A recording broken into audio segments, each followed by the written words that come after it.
So, and the first thing, and this is just the introduction. So the first thing is to go over house rules for the semester. Mm-hmm. Right, so this is the landing page for Canvas. And it includes a brief description of the course. So this is, Academic writing, that's your own course. might be an editing thing. Skip that. Okay. Fundamentals, and we can skip the whole, right? Fundamentals, this is really looking at, we're doing two things, really. We're looking at adding discipline to the talent of writing a calypso. So we're coming up with an objective language that we could objectively analyze what makes a good calypso, as well as specific elements that we could deliberately incorporate while writing a calypso to, improve the output. We also look at the intersection between, calypso is art and art as commentary on society. So we look at calypso and politics, calypso and gender,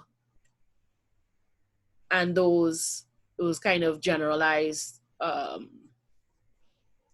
investigations. At the end of the semester, not sure how it's going to work yet. This I have to work out, but we usually have a live tent. That's right. And without just no, it's not a surprise to say that it will have to be done differently this year. Yeah, well, virtual they do it from wherever they are, I guess. So yeah,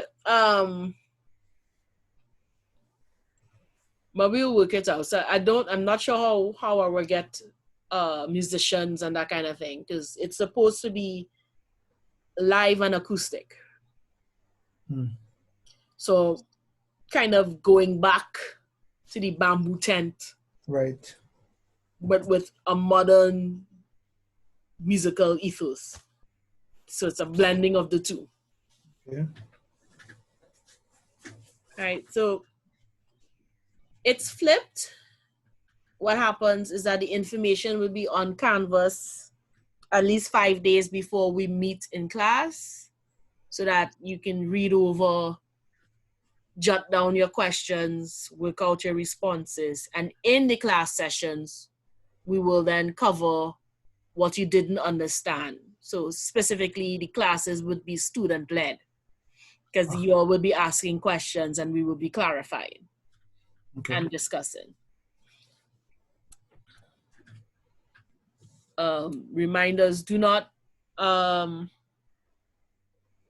are two types of quizzes in this course. You have 2 graded quizzes, and we also have practice quizzes. For the graded quizzes, do not start the quiz, navigate away from the page, and then come back. If you navigate away from the page, it will take wherever you reach as your quiz entry, and you will not be able to get back in. Right?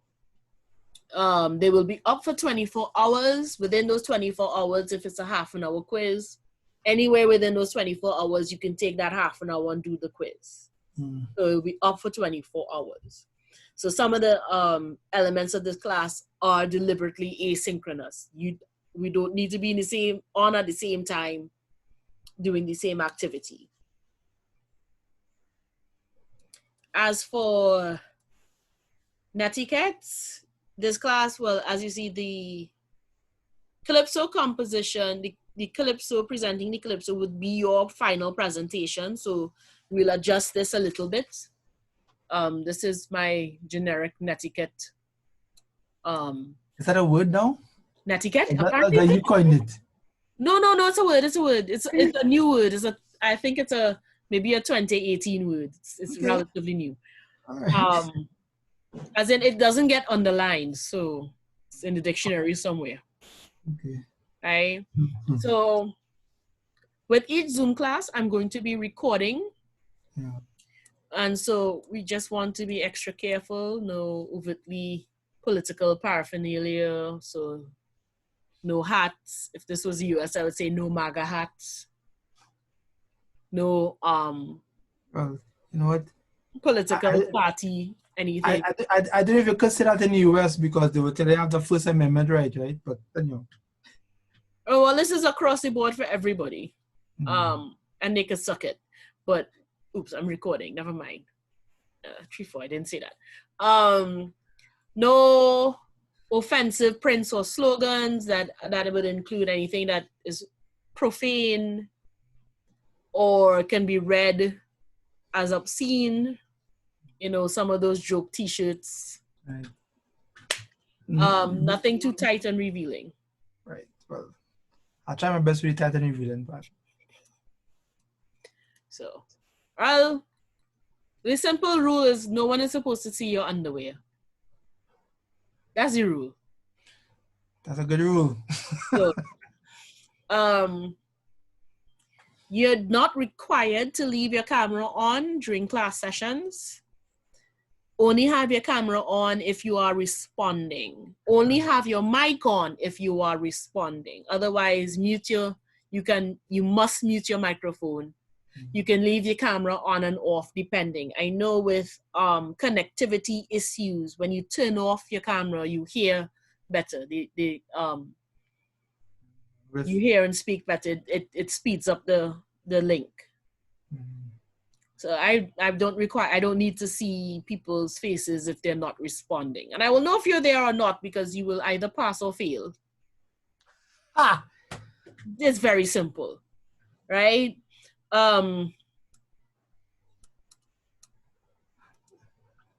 When we are doing presentations, and I will work this out even more for the Calypso tent, at a minimum, we need to see from waist up.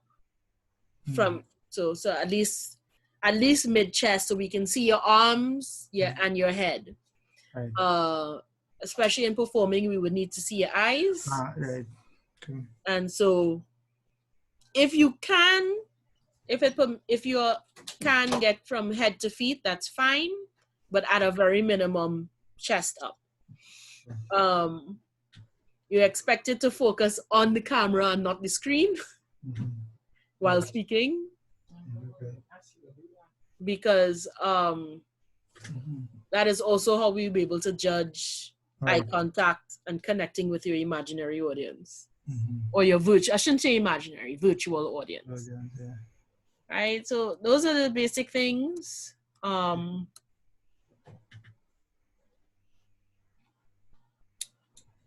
And a basic description of the class and the syllabus. And these are things y'all can look over on your own time.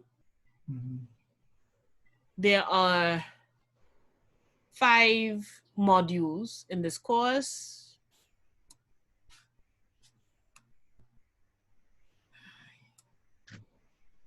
Computer crash. Right. Yeah, let me talk the modules first and I'll come back to assignments. So there are 5 modules in the course. The first, which would be today, is a brief history. So I have some editing to do apparently. So the first is a brief history of Carnival. This is not meant to be a history course. What is meant to do is contextualize what we will be discussing for the rest of the course. So if you get a more in-depth history in Calypso 10 studies. The second module is what we call what I call Calypso poetics. So this is my analytical method when looking at Calypso as well as composing Calypso. So we look at platform, genre, rhythm, rhetorical devices, persona, and these things come together when we are writing and editing calypsos. The third module looks at calypso in the wider world. So we look at, the third module is what springs out of calypso. So the rest of the calypso family of music, as it were, soca and rhapso, primarily. I don't really go into chutney soca I go into chutney soca under soca, but it's not its own separate unit. And then we look at the wider implications. So smut in a cultural studies perspective, calypso and politics, calypso and gender, calypso and competition. And then the last is the calypso workshop, where we go through the workshop ourselves and learn how to host a similar type of workshop for people who might be interested in honing their calypso writing craft. Right? So assignments, they are, and I would say this is mostly tentative because I might have to adjust some things. But you have 2 marked quizzes, 2 papers. The final exam we might rethink because of COVID. And the Calypso presentation. Built in marked discussion threads. So at a bare minimum, at least 1 paragraph response, and responding to these, well, there's only 4 of you, so if all 4 take the course. So responding to colleagues as much as possible, right? Some of this should be building on, well, most of it will be building on what we did in academic writing. So it shouldn't be too strenuous. Just that we're looking at calypso and we're kind of treating calypso as a, what I call a performed narrative. So in academic writing, we looked at a written narrative, we looked at a novel. Performed narrative takes a combination of narrative styles. So we have a written narrative in the lyrics. We have a musical narrative in the accompaniment. We have a physical narrative in the way the calypsonian moves. And all 3 together create a single message, right? So that's what we mean by performed narrative. All these elements coming together to create a single message. So you could think of it too, in a carnival band, you have visual art and performance art coming together to create a single message. Or you're supposed to. Not every band does that, unless the message is beads and feathers. I don't know, right? So we're looking at calypso as a performed narrative. So we're looking at these different strands and how they come together to create one message. So that is the kind of analysis we'll be looking at.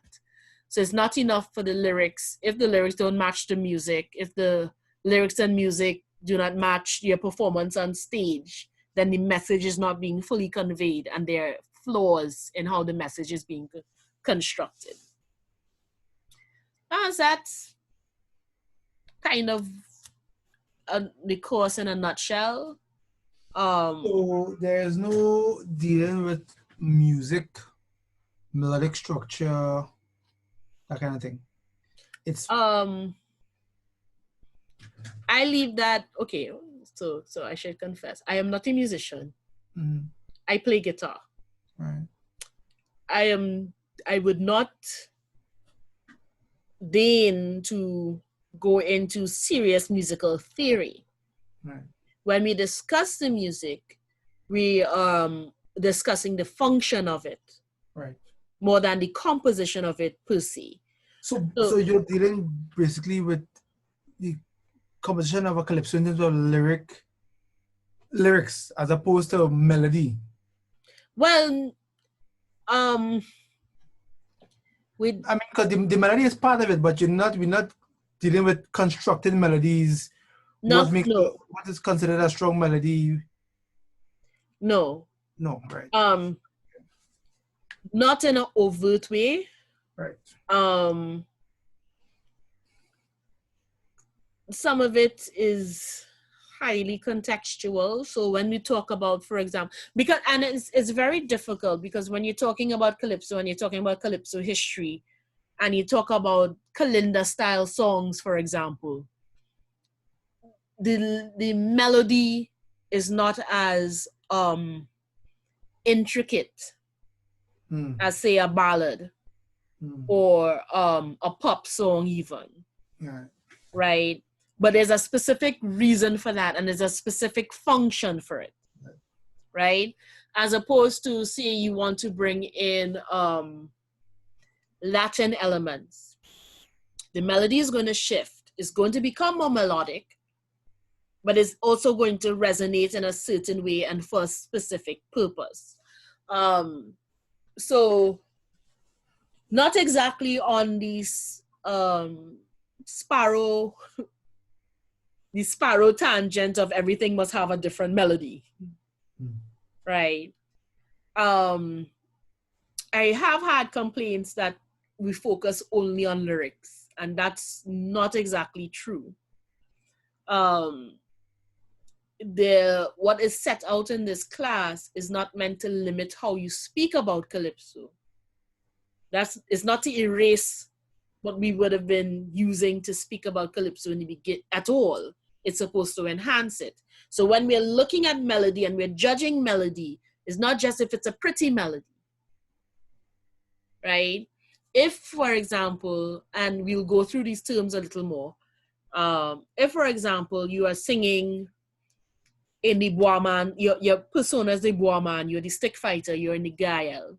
So you're invoking kalinda and kalinda rhythms. And you sing a very pretty, melodic, lullaby, balladic melody. You are undermining the message. In that context. Yes, in that context. Right? If you're singing a romantic calypso and you're singing it like you're stepping into the Gael, you're also undermining the message in that context. Right. So the idea isn't then we're not going to pay attention to melody and melody construction, but is the melody appropriate for the message being sent? My favorite, and I feel his ears burn him by now all the time. One of my favorite examples is Mr. Shaq from 2016, Generation Next. And Mr. Shaq's calypsonian persona is that of a Boaman. He's an Agael, right? He's always combative. Yeah. The message of the song, however, was introspective. So he was singing a song where do not blame the children for going astray because it's the parents. If you are astray as a parent, how do you expect your children to be on the straight and narrow?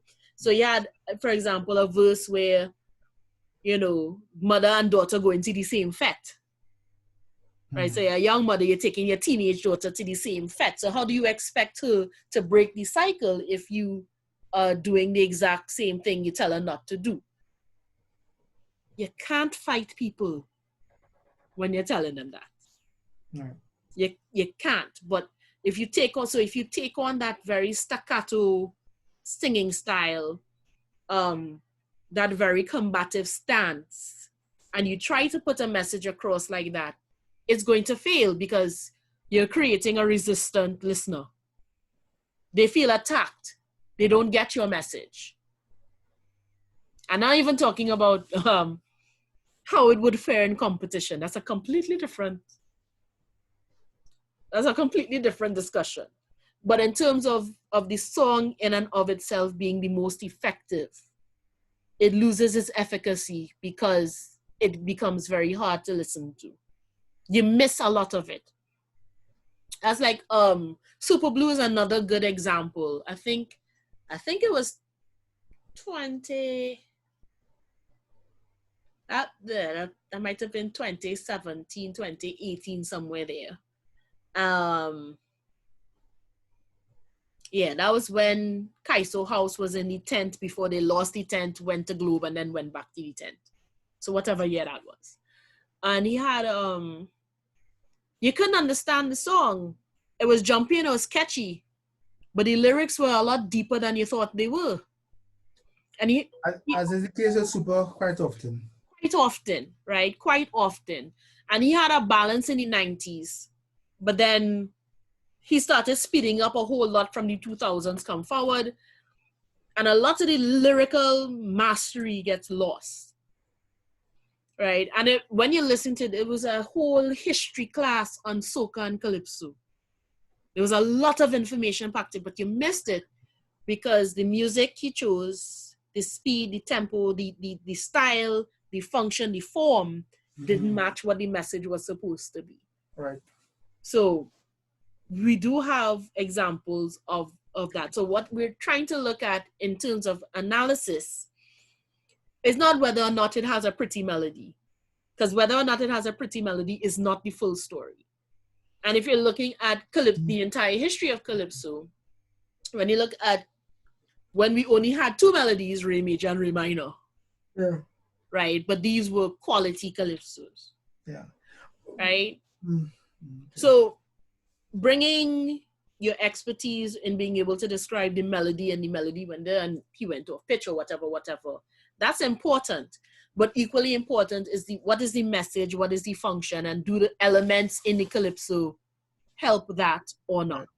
Yeah, gotcha. So, because then Valentino is not a good calypsonian if you judge people on melody. Valentino, why? He can't sing.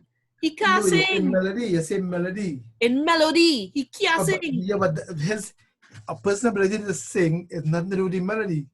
Because if melody, but he doesn't convey melody if he can't carry a tune. But I'm saying, but you can take a melody of your voice and put it on a keyboard or guitar and play the melody and analyze the melody like that. I suppose, but in terms of the entire package.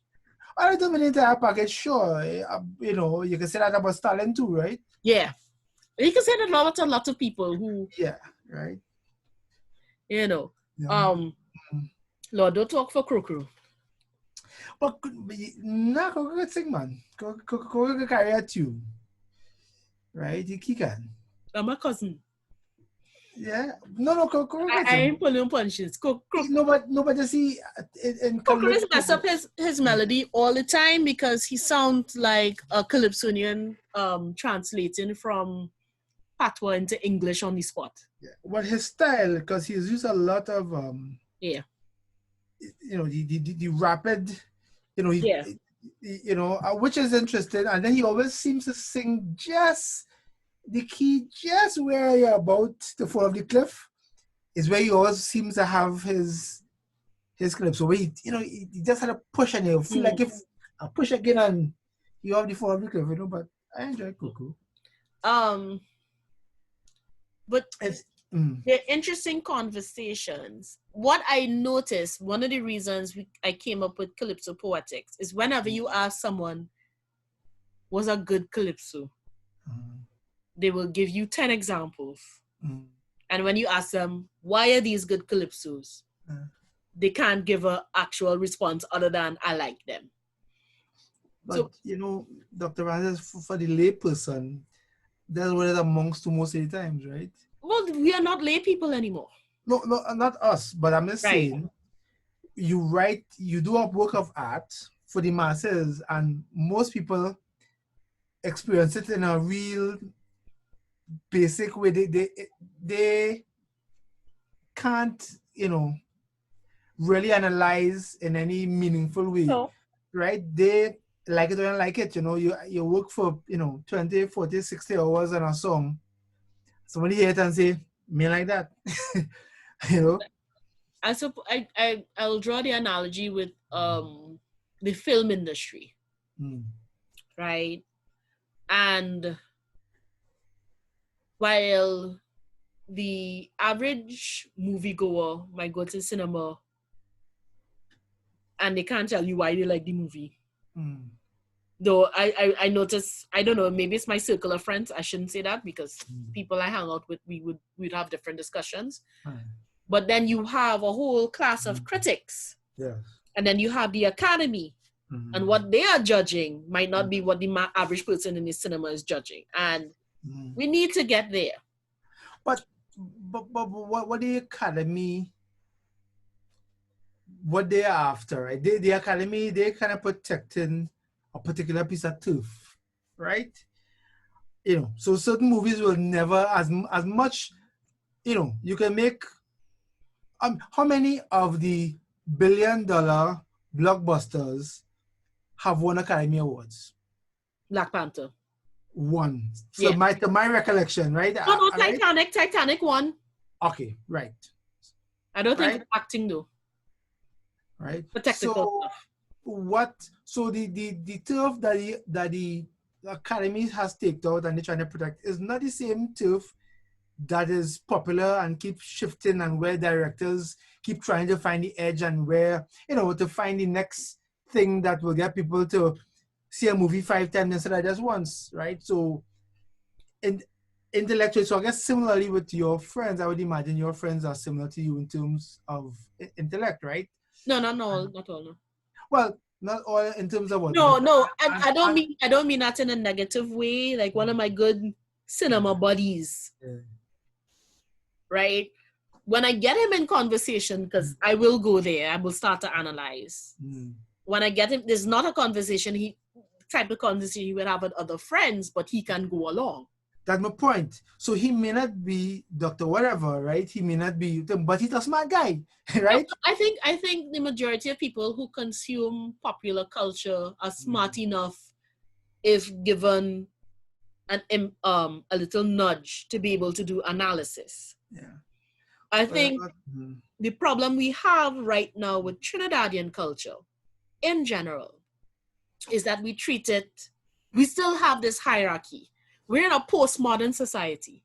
We're supposed to be anyway. Well, the rest of the world is in a postmodern society. In a postmodern society, there's no such thing as high art and low art. There's just art.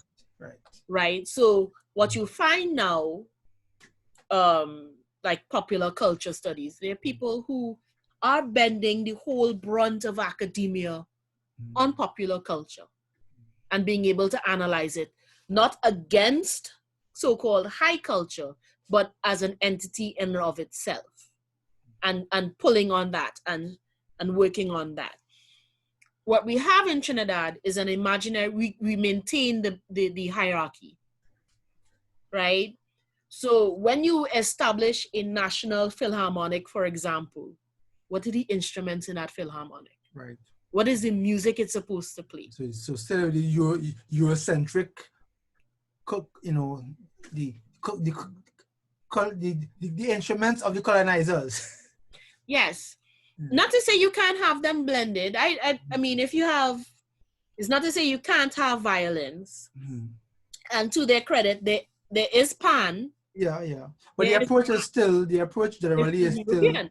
Yes. So you want to have in their well, it's somewhat changing. Well, that's more with the steel orchestra. You see a better blend. But would we go to a philharmonic concert in Trinidad and you bust out a Kitchener tune arranged for orchestra? Right. We do not elevate our own, in other words. And so what ends up happening is that layman on the street or not, because there are people who do research and they're teaching it and they do not analyze. Right? So we're not having a conversation on any level like that. Partly because the language was always so subjective. Right? In creating, or in I shouldn't even say creating, in codifying calypso poetics, right? They're calypsos I can't stand, but objectively they are good calypsos. When you run them through and you do the analysis, it's like these are well constructed, well delivered calypsos. I just don't like them. So that's the difference. And that's where we want to get to, right? If I can, well, I do it all the time anyway. I can't stand Little Black Boy. I really can't stand that calypso. Really? Yes. Okay. I find it quite insulting. Okay. But I was when the police mixed in this and that song actually. But so you see, but that's the thing, in terms of the musical choices being made, in terms of the actual, the quality, the caliber of the lyrics themselves, whether I agree with the message or not, the delivery of this song, how it's performed on recordings and live, they're all good, objectively. I just do not like the message. Right. So I have to separate, but I have a language then that allows me to separate the two, my feelings, from how I analyze. Yeah. And we don't have that. Yeah. But you know what, Dr. Francis, again, so many things in this entire program, right? You know, there's a big chunk of our society that is, you know, in a particular zone. Let's not say level, but in a particular space. And, you know, other than just, you know, the surface of things, they won't get into it. You know, it's just not going to happen. I'm trying to think of having, you know, discussing Calypso or analyzing Calypso with some of the people on the block, and it will be like, you know, I don't know how that will go, right? They just see it in a real... If they listen to Calypso at all. No, they do, but just, you know, like analyzing from an academic point of view is different from, I think, the mind, the street analyzing, you know, Calypso and having opinions on Calypso. But I think the main problem is that they do not analyze. But you don't analyze like you would. No, they don't analyze at all. Okay. I mean, beyond, okay, there is a thing, Trinidadians who grew up listening to Calypso could tell you that's a Calypso and that's not a Calypso without being able to tell you how they know that. My problem is the people on TV commenting on the Mardi Gras or Calypso Fiesta who you thought would have a clue but have no clue. But that's the example again of what we're talking about in terms of consuming things on a real superficial level, right? You know, the fact, you know, I think the greatest example of that, the young lady who said phase 11. But this is the problem. Where else in the world would you have a competition like that? And the commenters are as, I don't want to say ignorant, but as uninformed as the general audience. Your job as a commentator is to have a more level understanding than... But media clearly is about being pretty right now, right? And you know. So that is a problem. And then I'm pretty sure we have a lot of armchair analysts at home who do deeper analysis. Which is the fun part? That's the fun part of listening to Calypso Fiesta. Right. And so I don't think that what we're doing would lose them. They jump on board in the conversation and they come along. And there are lots. One of the problems, or if you're looking at Trinidad from a cultural studies perspective, one of the problems is that our ignorance, our ignoring our culture is artificial. Goes back to hegemony. We were taught that our culture is not important, that what we developed, and what we developed, mind you, was developed to counteract oppression and to rehumanize. So it was in the colonizers' best interest to say that our culture is not as good as theirs, right? But where we fell down is even though this was the grand idea post-independence, leading up to and post-independence, this is why Williams was so interested in Pan. This is why Williams launched Better Village in 1965. We actually did not push to realign our thinking outside of the hegemonic paradigm. Well, because even amongst in our group as well, there were lots of people who wasn't on board with, elevating the Pan Man to any level, and No, because inherently what the Pan Man represented was blackness, was non-Europeanness, and we can't elevate non-Europeanness. No. And that's what happened, and that's what continues to happen. And it is a fight. It's a solid fight, but I think part of the mission of a program like this is to say, no, we don't need, as much as I like her writing, and she does some very interesting analyses, we don't need Joycelyn Gibault to come down and tell us our culture is deep and interesting and worth analyzing.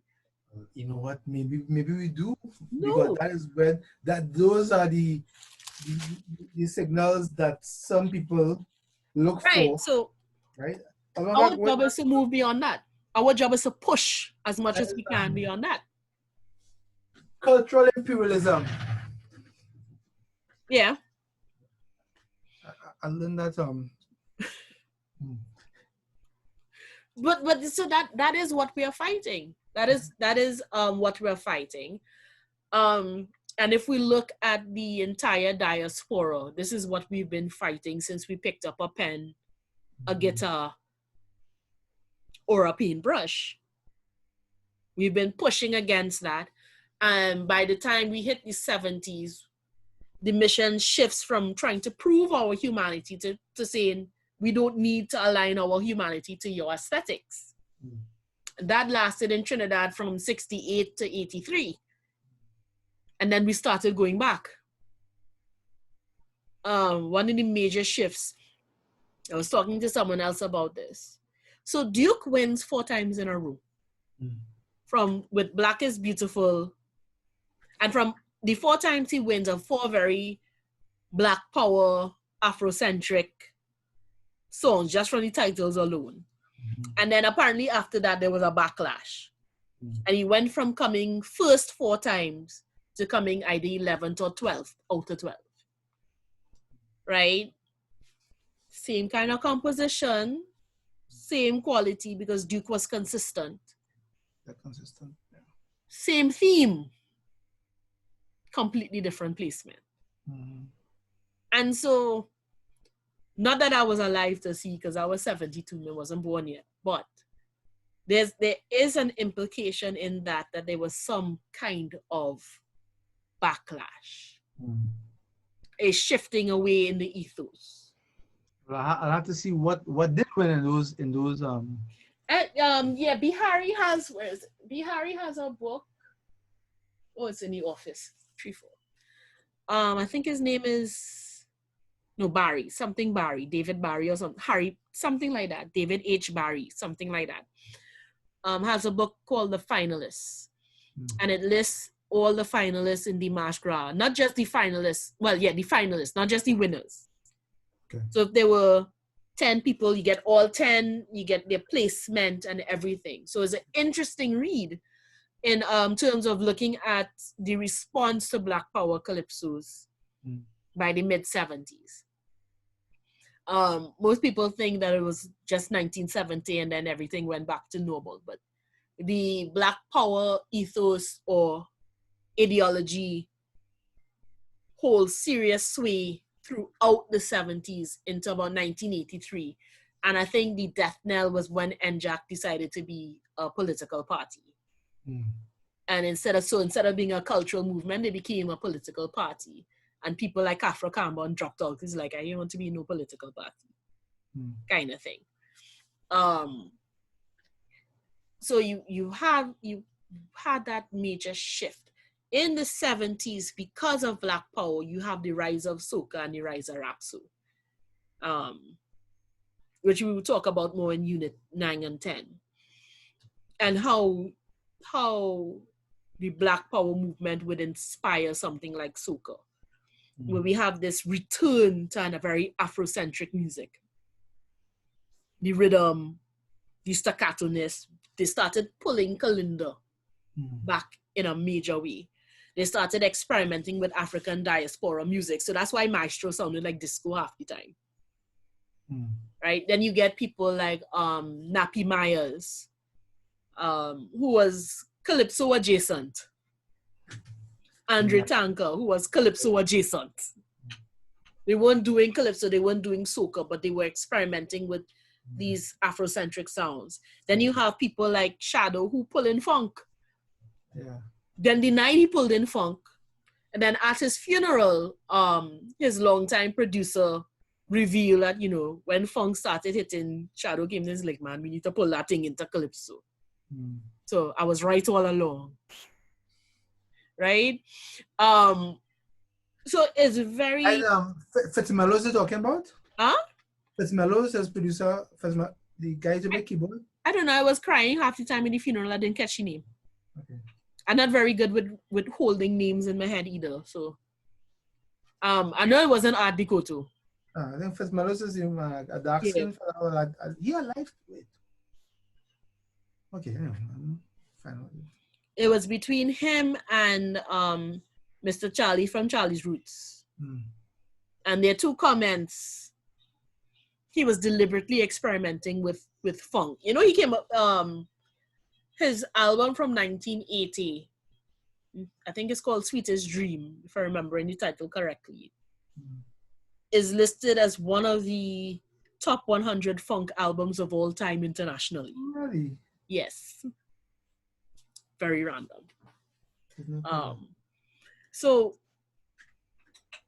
we need, it's an interesting experiment. I don't think the actual terminology is that difficult to grasp or understand. And as with all hermeneutics, whether or not you know the specific language, if you're writing it, you should know the specific language. But if you're just talking about it, if you understand the concepts, is more important than if you understand what the concepts are called. Right? So that's the opportunity this class affords. Not just to write a calypso, but really sit down and analyze a calypso. And then, and I will admit there's a certain level of bias in wanting to do wanting to get people on board with that level of analysis so that people could stop telling me that Jahaji Bai is a nation building song. Your agenda comes out, Dr. Francis. Huh? Okay, you know what? No. Listen, if you, I mean, there is what we call in literature, there's an anaphora. There is a paradox. Because the combination of calypso with the overlay of Indian melody, all that, yes, the national myth of unity and all that. So the music works very much in the vein of nation building. Yeah. The lyrics, however, suggest a different kind of agenda. So let me ask this question, right? So, all right, so, but isn't that the way the song was received? As nation building? When that song came out, you almost get pelted out the tent, you know. I'm saying, I know what, but wait, I'm just saying, no. When all the dust settled, isn't that how the song was? Again, the question is, what is this perception based on? It is not enough. It's not enough.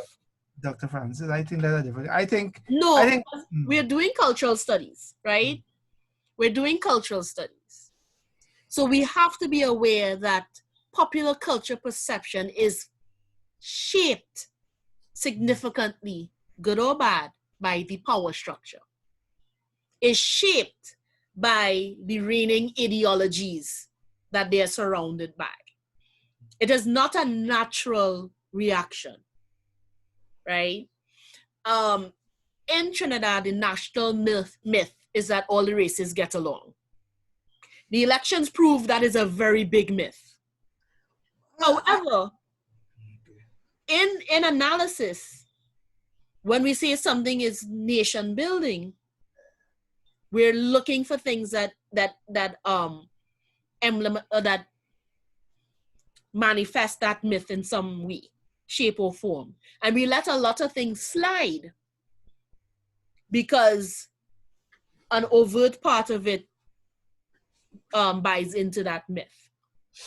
However, if you're talking about national unity, all the races getting along, you know, you have your thing, I have my thing, and isn't that beautiful, and aren't we diverse?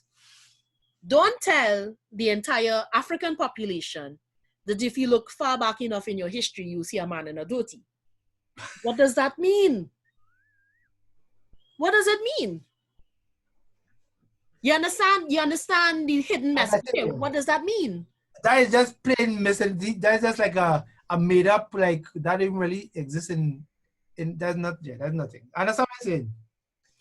But it doesn't come out of his mind out of nowhere. Now, granted, the song was written for his daughter, who is a Dougla. Yeah. But and so that, I mean, that's fine. Embrace it, enjoy it, but don't tell the entire population. Yeah. Because it's simply, one, is simply not true. Yeah, simply not correct. Correct. Two, if we're going to do that, if most Indians look far enough in their past, they go to find an African. Correct. It's doubly not true. Yeah. And three, it feeds on this idea that for us, that one side needs to be accepting and accommodating more than the other. Which is always us. Yes. So, I mean, built into that one line is those three things. Yeah. I love it, interestingly, because I had a argument / discussion with a friend of mine a couple of Fridays ago.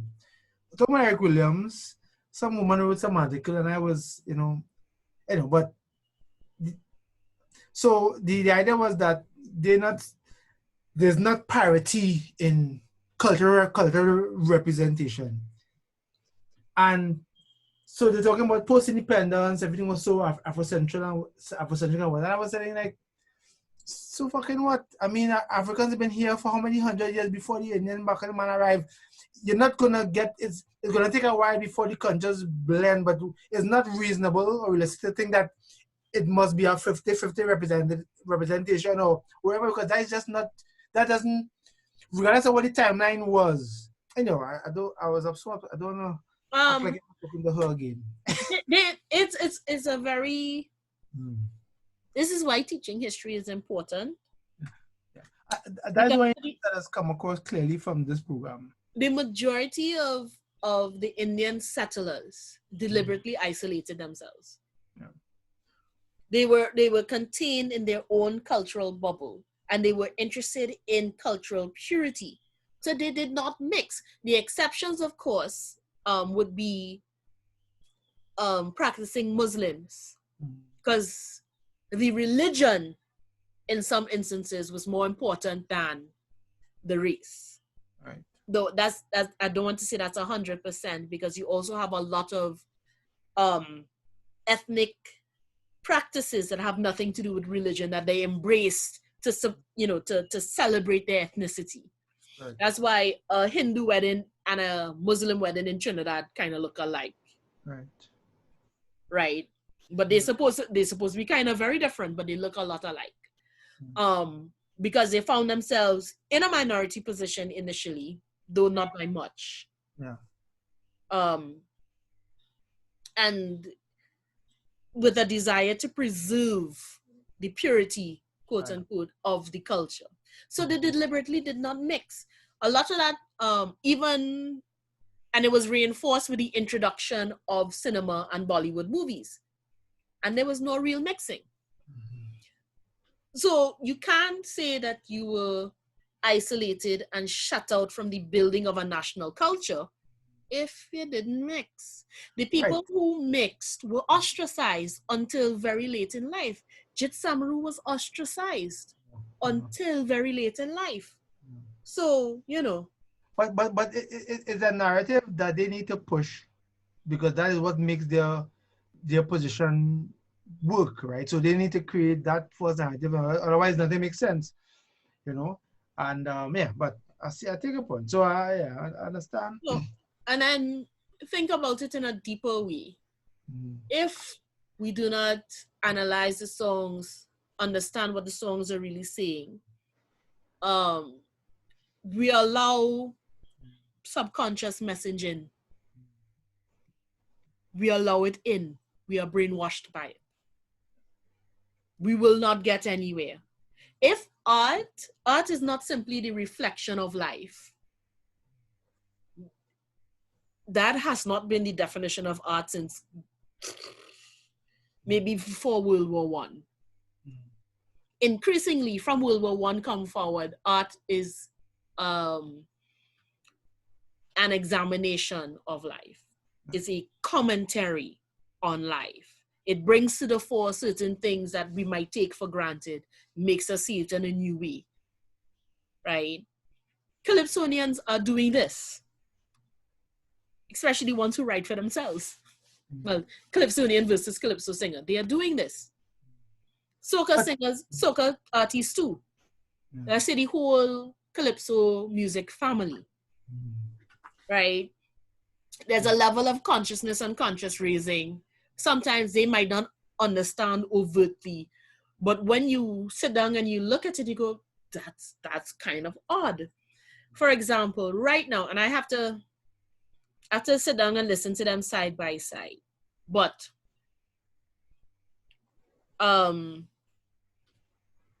Spoiler has the song Wars of Long Ago. Lord Invader has a song about Steel Band War. That's the name of it, Steel Band War. So they come out around the same time. They're addressing the when you listen to them side by side, they're addressing the same topic. The violence, right? But here's what's really weird about it. So in Wars of Long Ago, Spoiler sings about Napoleon pelting bottle and stone. Who spelled bottle and stone? Who spelled bottle and stone? Yeah, who used to pelt bottle and stone? In our history. Batman. You're right. So you're taking Napoleon, who was supposed to be one of the greatest European generals, and what is he doing? Pelting bottle and stone. And you go, oh, that's interesting. So what ends up happening is you're equating high Europe with supposedly low-caste Trinidad. And they come into the same thing. And then Lord Invader's song, Steel Band War.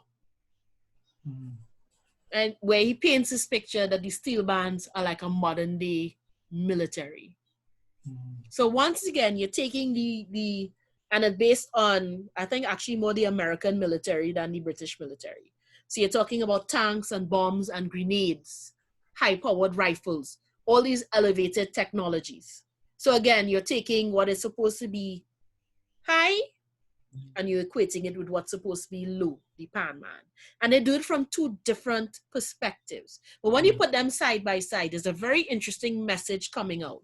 And when you align that then with the persistence of the white sailor mass, and at the time there would have been a lot of military mass, and they're all tied to Pan bands. Something very interesting is coming out about how we were crafting identity and rehumanizing ourselves through the carnival process. We would miss it if we think Spoiler was just a joker and Steel Band War was probably just something to jump up to. Buried in those threads is a deeper understanding of what human beings were doing with culture to establish their humanity despite what they were being told about themselves.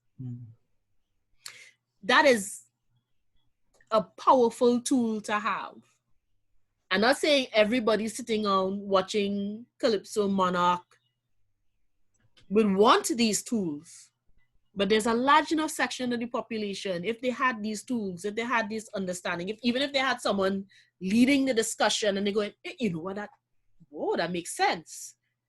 Whether or not they can have the discussion on their own. Once they hear it laid out, they go, oh, wow, it would move us in a completely different direction. Mm. And so I bounce it up a lot. We do get a lot of complaints. Oh, academics, they see things that not there. It's there. You just don't want to see it, but it's there. See, okay. I don't know if I don't want to see it, but I think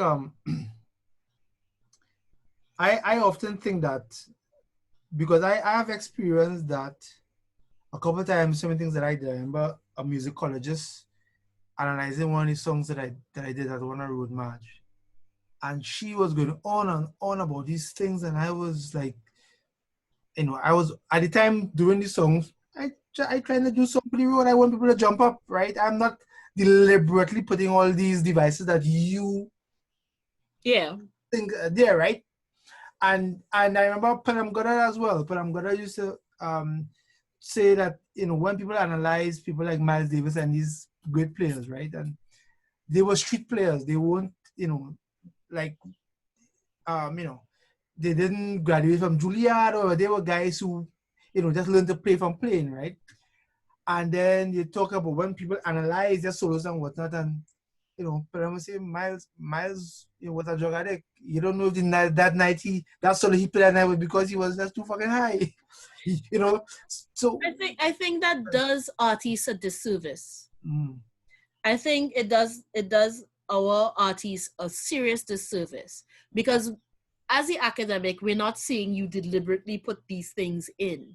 Mm. What we're saying is that people who might have spent tons of money to study what you do, right, might deliberately do that. You're doing it by instinct, by what you've absorbed and what you're able to channel out. Mm. We come along after the fact and go, hey, would you see how you do it? Ooh, and da, da, da, da, da. People could follow after you and approximate or play around and do something similar.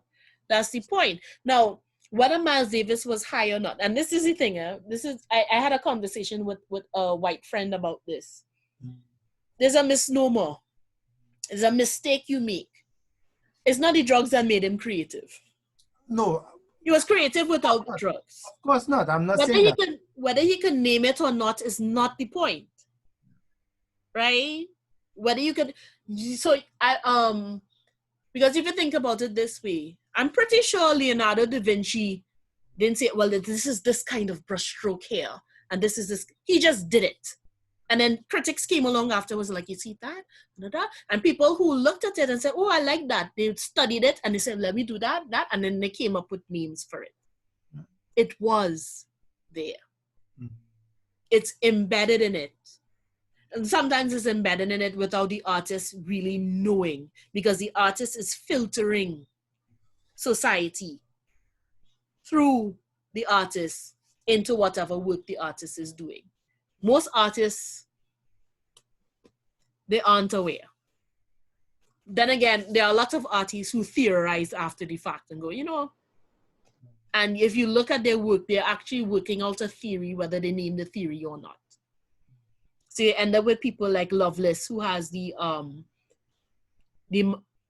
2 years back, Bacchanal theory and the theory of the marketplace.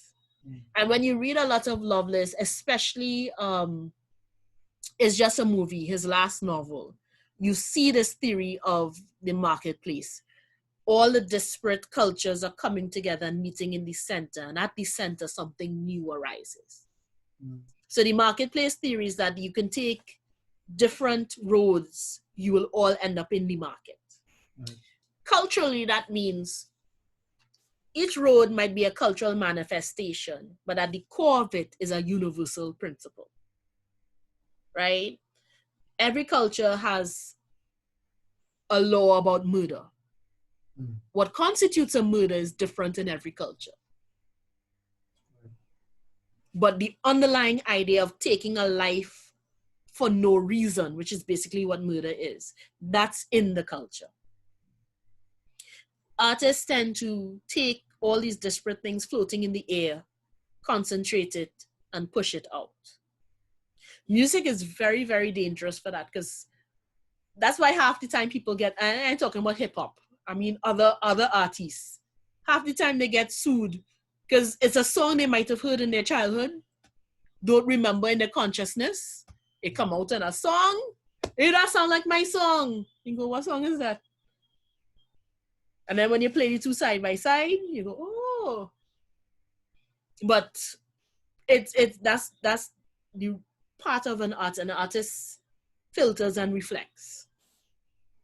Whether you know what the name of it is, the name of the technique or not is not important.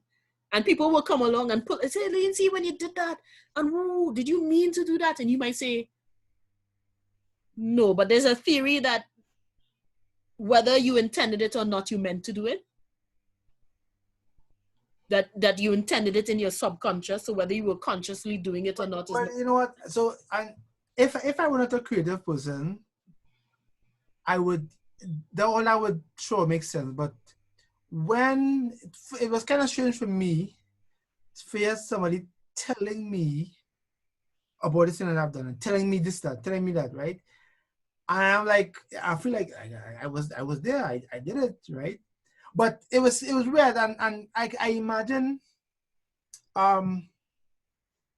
Shell Shock, right? Shell Shock, a friend of mine, great musician, called me, said, Neil, I hear this thing, I like it, you know, this thing with Alison Hines and this rule, I like that. He said, who do that? I said, Shell Shock. So before I said Shell Shock, he said, yeah, because I have a thing, and you said diminished thing here, and this thing here, and that thing. I like that. It's so modern, but it have a thing. Who do that? I said, Shock. Shock? I said, yeah, Shock. He said, Shock do that? I said, yeah. There's a pause, then he said, he do that by accident then. It's not, yeah. And we're getting this complaint, you're getting, especially with COVID, people don't take creative people seriously enough. Well, yeah, but I think the thing with Shock was that, if you ever see Shock play music, Shock is not a musician, right? Shock couldn't tell you about keys and all that thing, right? Shock just knew how to put these things together, right? And it was kind of amazing, right? Because Shock had a bag of hit, and Shock can't sit down on a stage and play keyboard with no band. No, but I bet he has an understanding of the function of things. He does. And what they're supposed to do. Absolutely does, because it was amazing how he would do that. He would do that and in the simplest of ways, and yeah. The person who comes to me, I used to have this, like, I admit I have difficulty communicating with trained musicians because I've come across, I'm not saying this is all musicians, but I come across a lot of trained musicians who are locked into their training. Right? And would tell me things that because that's why I say I'm not a musician, I just play guitar. But I know you can transpose shapes. Right. It might be in a different key, but it's the exact same, what do you call that? When you had the group of chords. Oh, shucks, it just went out my mind. Inversions? No. Keys signatures. No, it's a guitar thing. So, you know, you'll play C, G, F. Whatever it's called. Right? It's not with a trans something. Then transpose. No, not trans. Progression. Oh, That took a while, right? So you might be in a different key, but it's the same progression, it's the same arrangement of chords. Yeah. What's just the key correct? Yeah. Right. So we were talking about Full Extreme, and we're talking about how Full Extreme took the bass line from Bassman. And then what they did was they cut it in an irregular place and then looped it. Right? And he's like, that can happen. And I was like, yeah, and it's interesting because the point that was being made is that a lot of modern soca was borrowing from Shadow without acknowledging the borrowing from Shadow. And if you listen, you can hear it. And so when they brought up Full Extreme, it's like, yeah. And I was like, that's like Vagabond. Vagabond takes the bass line and transposes it into guitar, so it goes up. And they're playing the melody, the bass melody on the guitar. And the man goes, that can't happen. And then the rest of the class just watched him. But he's a trained musician. What does he mean by that can't happen though? I don't understand what he means by that. We were trying to figure out, it's like that, but then it's not easy. That can't, I'm like, how? But we do it all the time. You take the far worse if you talk about Shorty and Endless Vibration. No, is Indrani. Indrani was the first when he takes Indian musical elements and then puts them on European instruments. Mm-hmm. Right? It happens. You're taking the melody and you're playing it in a different. But that kind of, I've encountered that kind of resistance a lot when we're talking about music, and it makes this class very difficult because we're looking at function, right? We're looking at function and what the music is supposed to do, the kind of response it's supposed to elicit. A lot of the time when you're talking about African diaspora music, is the dance that elicits, that sets apart what kind of music is it, right? So the way you would dance to compa is not the way you would dance to kwasa kwasa, but they sound alike. They have some core similarities, right? So when you hear that rhythm from 2 years ago, they had a whole bunch of people on that rhythm. The one with Fire Go Bun them. Okay, that with voice. Yes. All the songs in that rhythm, that's a compa rhythm, you know. But you see, again, it's between compa and kwasa kwasa. No, but you see, you, because of your knowledge of these types of music and whatnot, could say that. But I guarantee you, the producers or them beat makers who do that have no clue what compa and kwasa kwasa. Right? So after you could hear it and you could apply those things, but I would bet money. Right? Who that was? That was Kyle and them, I think. Or that wasn't Casey. I think that was Kyle and them. I guarantee you, them guys have no knowledge of nothing other than what them, you know. They don't. I don't think that beat came out of nowhere.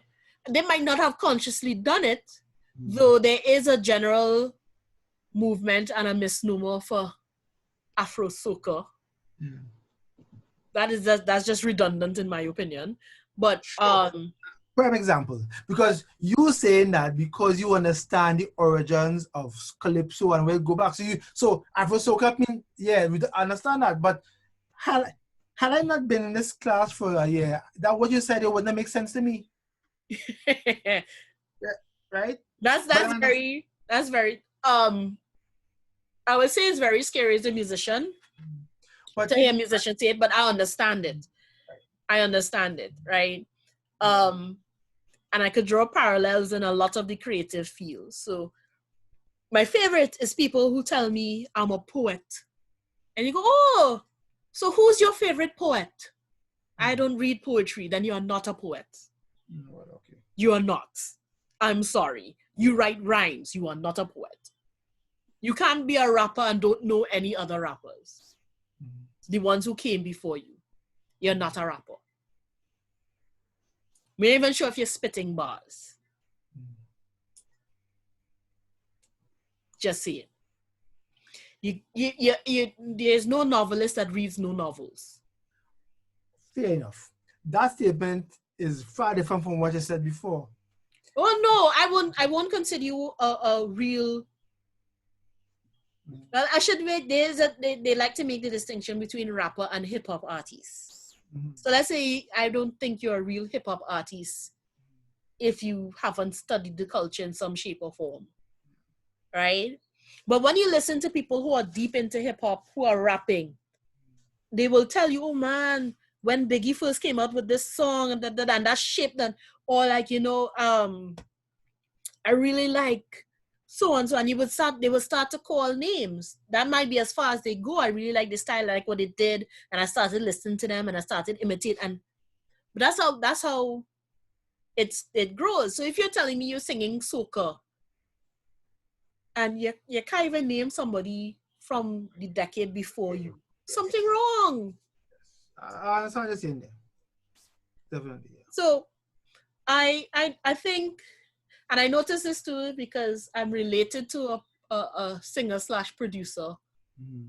There's a serious caginess. They assume when you say you are influenced by someone, it means you're not original. Right. That's not what it means. And so even if they were influenced by someone, they're going to deny it because they assume you're saying that they're not being original, that they're thieving.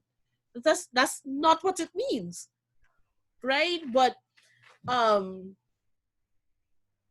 you study your craft. You know what you know. You might know some fancy names, but you know the. Look at David Rudd. David Rudd is my favorite example because if you ask David Rudd anything about calypso, bet you he have an answer. And he said, "Well, yeah, like in 1935 and so on, so sing so on, so on." And like, but you like calypso, so you studied calypso. You went out and you listened and you absorbed and you reshaped and you were able to come up with something new. If we don't instill that, I'm not saying you have to sound like X, Y, and Z, but I hear the difference in people who have been listening to soca, taking in soca, and then coming up with their own thing versus people who jump on a rhythm and might be popular for 5 years and then disappear. There's a difference. It's a natural training that people go through. What we're doing is adding a language to that training for people like me who want to then, oh, well, you see what they did? Oh, and you see how they put, oh, look at that. Oh. And also, because so much is buried in lyrics and music that reflect deeper machinations about ourselves that won't be unlocked unless we analyze it in a very serious way, right? And I'm saying Spoiler sat down in his drunken state and wrote Wars of Long Ago to deliberately align Napoleon with Pan Men. But it happened. It's there. And it unlocks an extra layer of meaning. It suggests an absorption of what was going on at the time, right? Because these people read a lot. Yeah, I could find them songs online, boy. Yeah, you should be able to find Wars of Long Ago. I'm not too sure about Steel Band War. I found that like a month or two ago on iTunes when I just decided to search for 1950s, search for Calypso and see what came up. And there were these collections of 1950s Calypso, and my mother didn't even hear that song before. She's like, what song is that? I'm like, apparently it's Lord Invader. Steel Band Wars, who knew? But it was there, and it was, when I heard it, I was like, this is fascinating. It's the same thing as Wars of Long Ago, but from the flip side. One went back in the past to elevate. One reached into, well, the not so distant past, because that would have been World War II, that would have been the 40s. And then when you tie that with the sailor mask, which emulated American sailors, and it's very, and and the power that American sailors had in society from the 40s from mostly in the 40s into the 50s.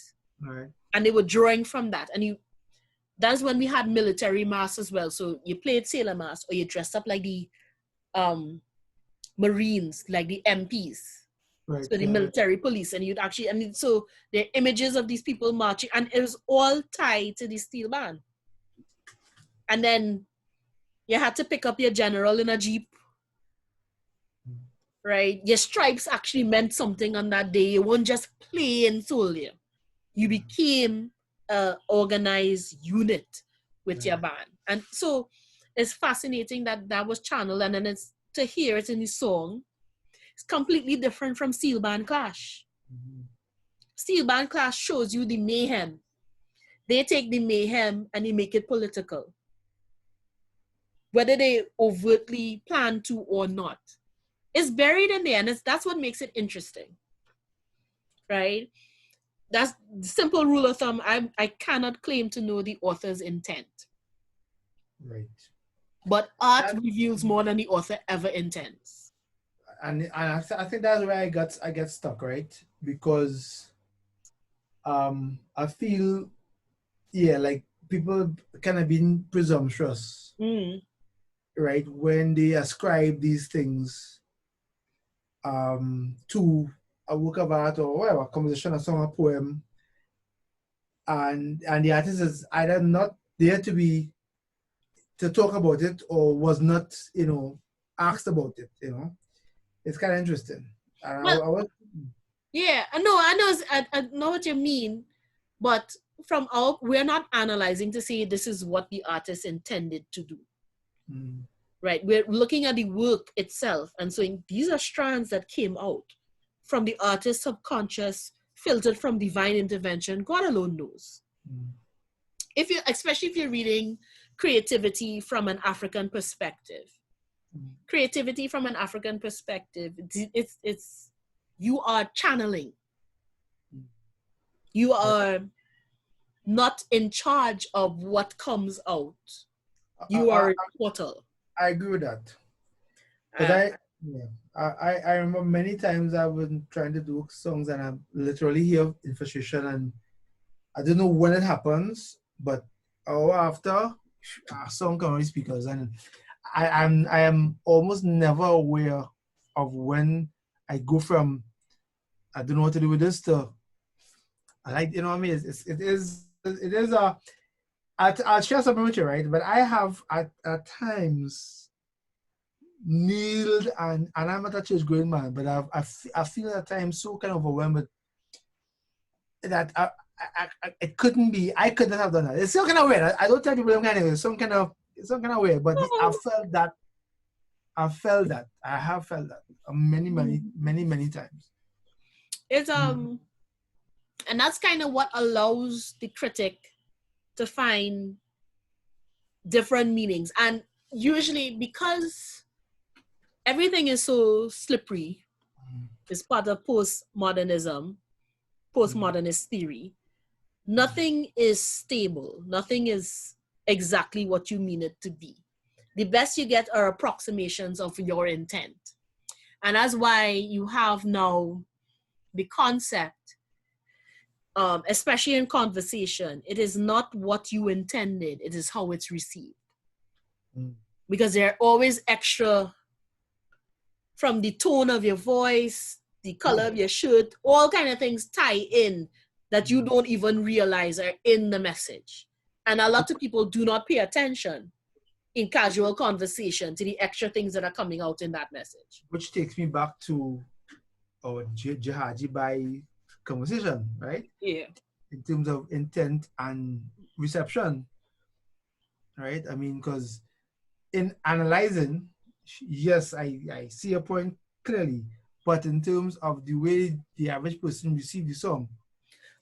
Well, my anecdote for that, when I talked about it in class the first time, and I mentioned the third verse, and I say from the top of the third verse, because the song was going, for me, I sat down in the tent when he was singing that song. The first two verses, I had no problem with it because the first two verses were an individual story. You're telling me an individual, how you feel, as Indo Trinidad. I taking that. Is the third verse when you tell me everybody in Trinidad. I don't care what because it starts with a very accusatory tone.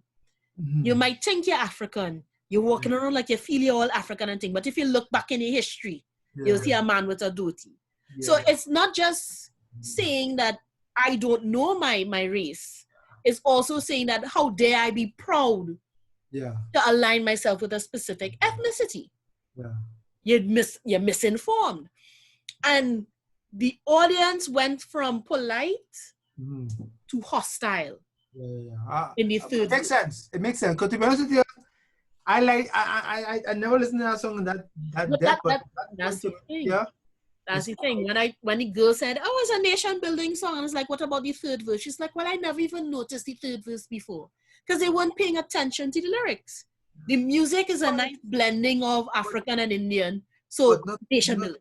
Not only that, to know Dr. Francis, right? I have to, admit that I never considered myself, I saw myself as a pro-African, Black power kind of guy. This is coming into this information, and this is a really new kind of swelling in me, right? learning about my Africanness. So back then, I would have plainly best been too ignorant to even be offended, right? So I was so, it was just on the surface, so I didn't know enough to be offended by that third verse. If I understand what I'm saying, right? But of course, people, anybody who knows and understands will clearly understand that, from a truly historical point of view, that third verse is bullshit. That line, I mean, I didn't know just the verse is like, but that's that line alone. That's what he's saying. That is absolute. That is absolute bullshit, right? Even if you take out the history, even if you just analyze it based on language, the tone of the message itself tells you if you look a certain way and you're proud you look at, or you identify as a certain way, you're lying to yourself, right? Yeah. So, but the point of that is that she didn't even pay attention to the verse. And I'm like, okay, but you're going to a Calypso tent. And from the beginning of Calypso history until the 1970s, lyrics were primary. They still are pretty much the bread and butter of a Calypso. So why are you going to a Calypso tent and you're not actually listening to the lyrics? I don't understand. You see, and again, she said not listen, but I would be so, I'd be so bold to say that she probably was just too young to be offended as well, right? I think that's it. I think a lot of people just don't know how many pan men, right? I mean, now the way I look at pan and the pan movement is very different to how I saw it, in 2019, right? And how many pan men really understand what involved them now, or the history of it? How many? I would think very, very few. Because you don't teach it. Exactly, but it's important, and if pan men walk around understanding where it came from, right? What it took, right? When I tell pan men know about the stories, I mean, whose book is this? When they have the accounts of cases in court and the way pan men were treated because they're a pan man, right? It speaks to the discrimination that black people were involved in, just had to deal with. Nothing black people doing was good, right? It's still that way. I tell you, we were working on a project, and we were having a meeting. And after the meeting, the man goes, well, it's supposed to be starting a community business. And after the meeting, he said, you think black people can't do that? Black people not business oriented? And I was like, where you get that from?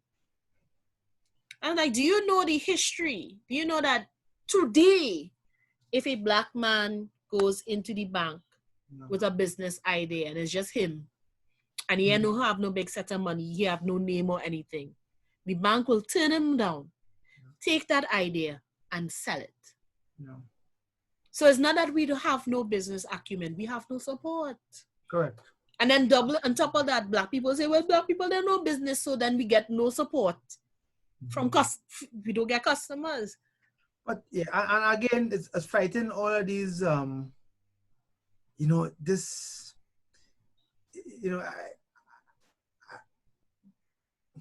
it's kind of weird, right? When you think about, weird for me, understanding the real impact of slavery, right?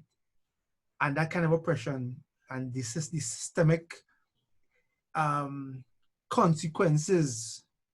And again, you have to be educated in that. And if your mind not open, if you cannot read a book, you're lost. And I say that recognizing that the problem with so many of the average people in the street, right? They don't have the right information in their head. And what they base their decisions on is a lot of times made up shit, right? Sorry, I keep using, right? Yeah, so anyway. I know, well then watch a movie. Sorry? Watch a movie. They have movies about it. Sure. Well, okay. You know what? The thing about movies, right, is that movies are fine, but it is not. I think you have to be willing to engage, really go and find history where that, because you have to be able to decide what is, you know, the bullshit from what is fact, right? And movies spoon feeding you a narrative, which at the end of the day, if it's Hollywood, they're trying to make money, right? How many times, you know, if you read biographies on Malcolm X, it is different to the movie, right? Oh, yeah. The movie just kind of scrapes off the top and thing, but then, you know, you can't get from a well, it's difficult to You get mean like from. the absence of all the women who inspired Malcolm X to be Malcolm X? But there we go. They weren't in the movie. Mhm. At the same time, though, you are one step ahead of someone who's neither watched nor read. Sure. What is that? Selma was mind shattering, right? I think Selma is the reverse, because you read about the civil rights movement, but it becomes so visceral when you watch Selma. I mean, Right. in the first 4 minutes, I knew the church was going to explode. I knew the four little girls were going to die. Right. It still impacted on me, seeing that. Yes. 12 years a slave. Ooh. But so there are some exceptions, right? But still, yeah, there are movies you can watch if you don't want to read. Yeah. They are out there. They're all out there. But I guess some people might they do click. No, Some they people don't want to know. Just see, well, Dr. Francis, I have come to the realization that everybody not smart. people are not equally smart.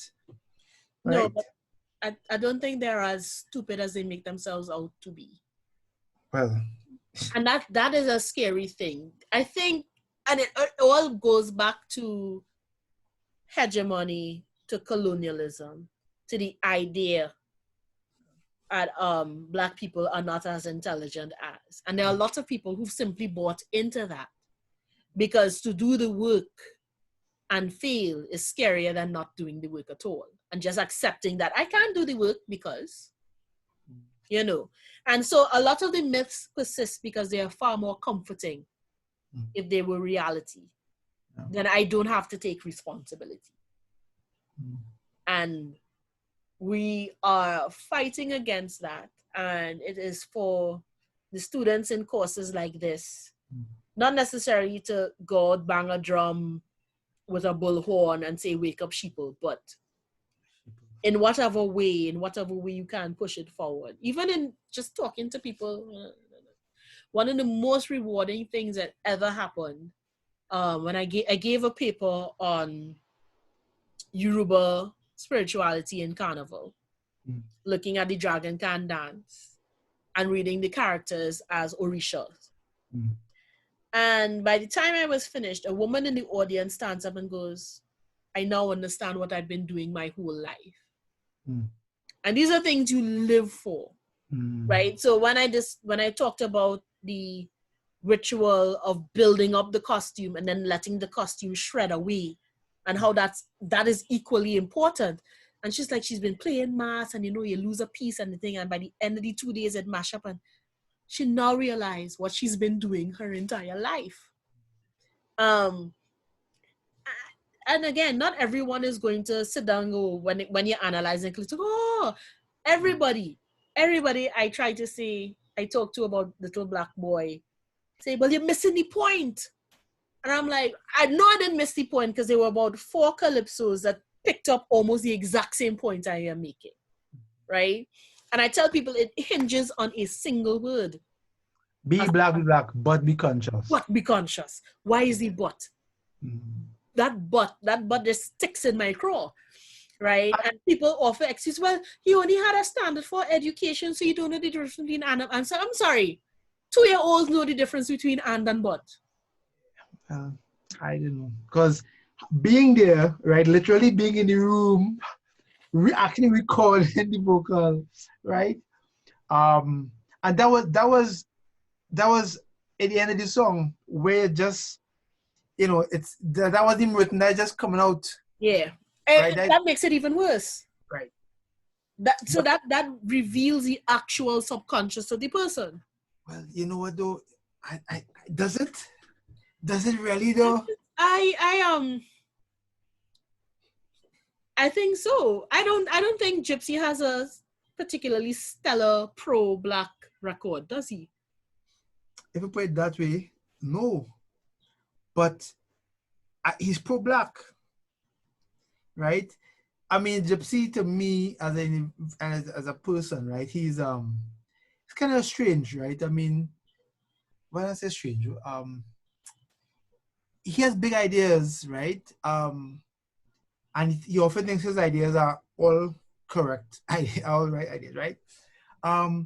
But specifically doing that, so and I did a lot of recordings with Gypsy, and I think he's sincere in his that he is for the Black youth and he's trying to speak to them and he's trying to be positive. I genuinely believe that. So I you know what, I want to ask him. I'm not questioning his sincerity, whether he thinks he's being helpful. Yeah. Right? I'm going to ask him about that, but no, because I don't think he would be able to, because as you said, it is a level of sincerity. He thinks he's giving a good and proper warning. Yes. Right? However, the straight and narrow that he's defining, the success that he's defining, is based on a specific vestige of colonial thinking. Fair enough. Right? And so... But that's the only thinking so many of us had. Right? Yeah, I know. But this Be Black, the Little Black Boy comes out in the 90s. It's after the 1970s when there was a massive uprising and a reconfiguration and a rethinking, especially throughout the artists. Mm-hmm. He was near to that generation. And I'm not saying everyone shifted. Yeah. But the very term "be conscious" comes out of the Black Power movement. And I think that's the irony for me. Right. The very term to be conscious. Now we say woke. Yeah. Right. Mm-hmm. Right? But the idea of being conscious. And we have two sources. You could either say Black Lives Matter, the Black Power movement, or you can say Rastafarians. Right. Be black and be conscious. Right. And it's very similar to Stevie Wonder's song Living for the City. Yeah. When there's a line, his sister black, but she's sure enough pretty. I don't know what the hell that butt doing there. But you know what? I see your point, and maybe that is just the evidence of how browbeaten we have really been, right? So, but refusing to acknowledge that this opens up a larger conversation is the problem. Right. I'm not saying Gypsy is deliberately anti-black or putting down blackness or anything like that. What I'm saying is that what reveals a larger problem in how we perceive blackness. Black people, I agree with you. Yes, I feel it there. So we can't get to that conversation if we just dismiss. Right. If we refuse to acknowledge when you say black but means that we are not normally conscious. We are not normally right. That black means that but means that. I feel you. So it's not really whether the author intended to offend or enlighten or intend what the intent was. That intent is also laid with how you perceive it. It's also laid with a lot of the subconscious cultural underpinnings and assumptions. Like when we talked about crafting an argument, you have warrants, you have assumptions.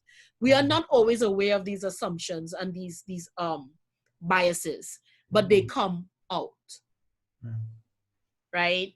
And they invoke a larger conversation. So we separate the author from the product. The product takes on a life of its own after it's produced. Right. And that is where all the interesting stuff actually starts to happen, right? Now, the third example, and then since no one else is coming, I can end the class. The third example I have, and I think again is from 2016. It's either 2016 or 2017. It's probably 2016. Might be before that. I don't know. Lady Adana makes it to the Mardi Gras, and her song is A Murder a Day. And the staging of that song was one of the most poignant stagings I've ever seen in the Mardi Gras. It is her, a microphone stand, and a spotlight. The rest of the stage is dark. So it's just a circle of light around her. And she's lamenting a murder a day. And she's pouring out this. And I'm sitting there and I'm watching this mesmerized. I'm like, wow. Because I have no choice but to look at her. I have no choice but to engage her emotions because there's nothing else going on. Right. And she lost points for the use of stage. And I'm like, but the way she used that stage, if that wasn't the best way to highlight that I am lamenting a situation and this is gut-wrenching and this is turmoil, I'm like, so don't the judges know nothing about theater? Correct, yeah. Right? Let's not even get into the fact that we need to have a discussion on what we really mean by originality. Right? Because I think we are pulling too much from the European understanding of originality. But that's a conversation to have. Honestly, that's always a category I'm confused by. How do you really determine originality when you apply it to, calypso or even pan or how do you do that? I am always kind of wondering how you do that. How you do so no, because I remember going to the lecture. So when Tuco has its training, and they sit in for the whole day because you're never sure when you're going up to give your piece. And the guy was talking about originality, and he's talking about there should be an original melody and the music and da-da-da. I'm going to myself, we're talking about a music that is part of the African diaspora pantheon. Originality in African and African-derived music is not the same as originality in European music. We imitate and improvise, and that's kind of the point.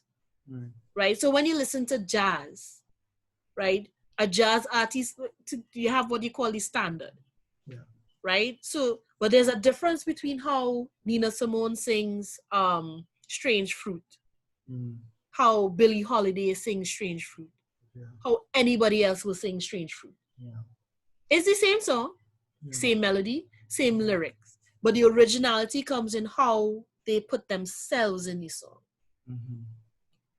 And that has always been one of the hallmarks of a lot of the African diaspora music. It's not whether it sounds completely different. Right. It's how people think of originality. Yeah. Right. Yeah. So I'm like, we need to redefine that. Right. And then when you have songs like this year's Monarch, right? Jerry. Harry was the official title, but Harry Madea. Is Harry Madea? No. Yes. The title is a riff on, the song riffs on Philip Maidea and Congo Man. So I'm not really remembering the title right now. But these are very deliberate. And I find Marie Bola does this very well. Yeah, I think, I honestly, I didn't know about it until this year when I really looked this up, because I went to Dr. Otley's tent. I was very impressed with her personal clips. And then when I realized she was all this thing, like, wow, this girl is really...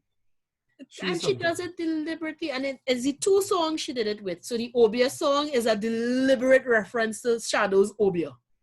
Very, very deliberate, overt. And the reference is meant for you to take your meanings and experience from listening to the other song and add it to her song. So you end up in a conversation. We call it intertextuality. Megan, my dear. Yeah, so is Megan my dear? Yeah. So it's supposed to evoke. So when you hear that, you already start to think Philip my dear, and you start to run through the story of the interloper in the queen's bedroom, and clearly he was a big black man, and All of that. They go, oh, so that when she starts to talk, you never eat a black meat yet, which is then another reference. Reversing the Congo man, never eat a white meat yet. So reversing and then giving the power. And I was like, damn, you sit down and I know it went over. Yeah. I mean, she won. They kind of got it, but I know. But when people talk about that calypso, they don't talk about it in the way you just did. They don't get those. But again. But I don't expect, unless I actively make you talk about it that way. If we're in conversation, I don't really expect you to. But it doesn't. Yeah. I must talk to. I'll have to do an interview with her because her mind is fascinating. I love that she does it deliberately. Yeah. David Rudder, because David Rudder was my only example for a while with this intertextuality, where he would take a song, the most obscure one, but the one that struck me the most too, Bahia Girl. When he sings the line, he had a boy in heaven, right? He had a boy in hell. And then if you listen to Our Bernice, that's the exact same line, almost the exact same phrasing from Kitchener. And then you realize it's deliberate. Yeah. It's something poets do all the time to look, this is what I've read and this is what I know. And if you know it too, then you're as good as me. Right. And David Rudder does that. I was like, that's fascinating that you, right? Yeah. And to see Maria Bola, a young Calypsonian, doing it as well. But she would, it's amazing. I'm glad they didn't, but I'm pretty sure there was a judge or two going, but this sound like, this not original. That's kind of, the point is for it to, and I think, I can't remember who wrote Black and Ugly for Terry Lyons. Again, now it's 2016, so I don't know, like I really started paying attention in 2016, boy. That deliberately references Black is Beautiful and brings the song into conversation. So it's a wink, no, if you know Black is Beautiful and you know what it's about, and so as soon as she say Black and Ugly in calypso form, you go, but you can black and you, and the meaning gets deeper and richer because of it. So I think this is, I don't expect 100% the entire population to pick it up, but the conversation is there. Those who are inclined will pick it up and they will see it and they will go with it at whatever level they can go with it, and they will understand the richness and complexity. You have to know. If you don't know, if you don't have, you just, it's this kind of simple before swines. You have to know. If you don't know, you don't know. Well, if we don't make the pearls, we can't even cast. So let's make the pearls. Let's find the pearls. Right? And that's kind of the point if you're doing a master's in carnival studies. Not everyone is going to get it. There are people who will say what they have to study in carnival besides jump up on beads. And you could smirk at them and then lay information at them, and whether or not they decide to lay aside their ignorance is not on you. The people around them though might get an education. Yeah. So that's what it is. That's what we have to do. Yeah,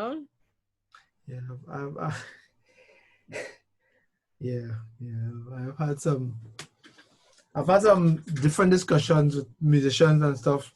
There's one guy, and when he is at a Lime, he's on the floor, and he telling saying this, and then he made a statement about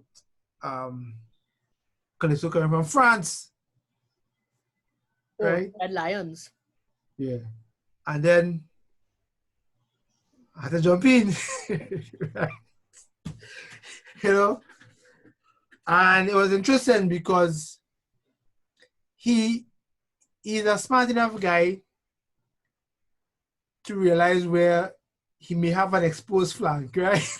So he he didn't counter because he realized that, all right, maybe I need to go and, check this out before. But he's that, but he's one of the people who, when he speaks with authority, and he's talking about and thing, and So I've had a few different kind of conversations with some of my fellow, Anyway. Is the same difficulty we have with defining what's the language of Pan? And what is Pan composition, really? And if we drift too far into symphonic composition, I think we miss some of the vital elements and uniqueness of Pan, because Pan is a percussive instrument. Right. And from the early Pan, what you hear is West African composition, where you're spacing, you're grading, you're weighting different elements to produce different effects.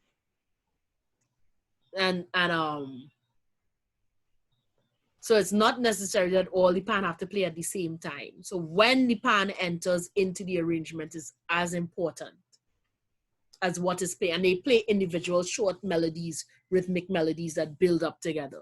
So it's all of that. It's all of that. We need to change the conversation. This is a starting point for changing the conversation and taking ourselves seriously. So hopefully. That's tough. I mean, Dylan, I had an interview with Mr. Was he last Pancho Migo president before Diaz? Yes, Keith. I only remember because of Heather McIntosh's song, but anyway. Let me tell you something. That man is a piece of work. That he was in charge of Pancho Migo. I don't know. I mean, he is a piece of work. So. Yeah. I think we are in I don't want to speak too soon.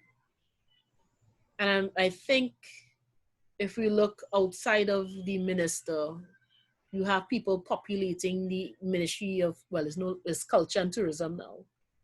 But a lot of the officers would have had training in cultural studies. Oh, good. Hopefully. I don't know how much gets through, but we don't engage our culture in a significant way outside of pageantry and papi show. Yeah. The deeper meanings. People like Loveless have been writing about the deeper meaning, Roller, and so we're getting it at all levels. Because if you can't understand Roller, you could understand Loveless. Right?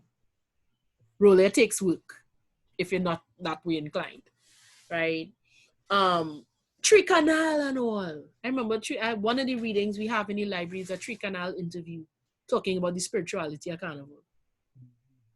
They may go to school nowhere. It's something they experienced and they were able to articulate. So if we do not take our art seriously, not just in producing it, but in analyzing it, in codifying it, in understanding why certain things resonate and what they mean, and do we really need that to retain that, or are we shifting to something else? Why are we shifting to something else? What does it mean? Have we finished with that? Do we no longer need to fulfill that in our culture, in our society? And when I mentioned earlier that a lot of the shift is artificial, is because we do not take the time to sit down and go, this is what this functions as in our culture. This is the role it fulfills. This is what we needed it to do. Do we still need that? We don't sit down and think about that. Right? So do we still need what do we have? So do we still need public fetes? First of all, what is my public fete? Wassa used to have a fete, Fire used to have a fete. I understand that, but the idea that we have public fetes, what does it having a public fete mean? Isn't all fetes public? No. public is different from all-inclusive. Funnily enough, an all-inclusive is very exclusive. Well, that's my point. My point is we'll So make up the thing, right? yeah, no, but we make up the distinction, but we started with private exclusive fetes, pre-independence, truth, pre-emancipation. The fetes we had were all private and exclusive. Coming down into the 50s, 60s, you had private and exclusive. And then after independence, you started having the quote-unquote public fetes. Literally called public because they usually were held by public utilities.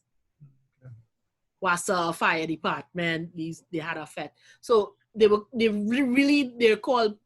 to them as public fetes because public works, government entities held these massive public fetes. Right, you pay, they were usually, of course, they were cheaper. You pay and you went. Anybody could go. Right. You didn't have to submit an application like you have to submit one for soca. I told someone that today and he was like, they can't be serious. I was like, yes, with a photo and you have to apply to attend the fete. And they say paying full price. I'm like, I don't have time for that. So Army came back. Army was one of the last of the quote-unquote public fetes. It's the last, yeah. Right? And it was always big. It was supposed to be the safest fete. It was always big because you didn't have that. It attracted a wider cross-section of class and society. You didn't have to, it's not the same kind of dress up. You're going in your sneakers. You're going to have a time as opposed to when I see images from these all-inclusive and all the girls in high heels and nobody dancing, and taking pictures. I'm like, something has shifted. So is it that we no longer need, as a culture, as a society, what those public fetes offered? Or is it killed off by a concerted push that class and social standing and showing class and social standing is more important? Well, I think that is one of the mechanisms that promoters use to try to define the events, right? When crime started to, Army started to, the fact that Army has the tagline, the safest fete in Carnival, speaks to the surge in crime and people having concerns about going out to these fetes, right? Going to a fete is a fight, they could get stabbed and whatever, right? That used to be the thing, right? And when the all-inclusive started to come around, right? The whole idea of being, it was, the idea of it was exclusive, it was smaller, and then the price point was supposed to keep out the riffraff. Riffraff, right? But riffraff have money too, right? So, but I think now, I was thinking this year, of course, before COVID, how to revive. I wanted to do like a kind of soca village, right? Because I think there's nothing for the average man now. Every weekend, right, is all-inclusives. And the thing is, we used to go to all-inclusive and get a lot. Now, you're just paying and getting nothing, right? Some of them, they have drinks inclusive, all-inclusives, and or sometimes you go all-inclusive and they give you 5 chit, right? And that is it for your food, wherever you chit say for the night, right? So I think that, and I think promoters, most promoters I know, they're trying to make money. And chasing money has caused, I think, some things to adversely affect the carnival, right? So the fact that bands, right, there are very, very few bands now, right? And it's because touring, right? And Machel Montano was that, he may have unwittingly been because of this problem, right? He was charging so much of money, right? And people want to pay, and he was a legitimate draw, right? And people, so you bring the whole band, right? Is Patrice, is Marshall, is whoever with the band, is dancers, right? And how many, thousands of US, right?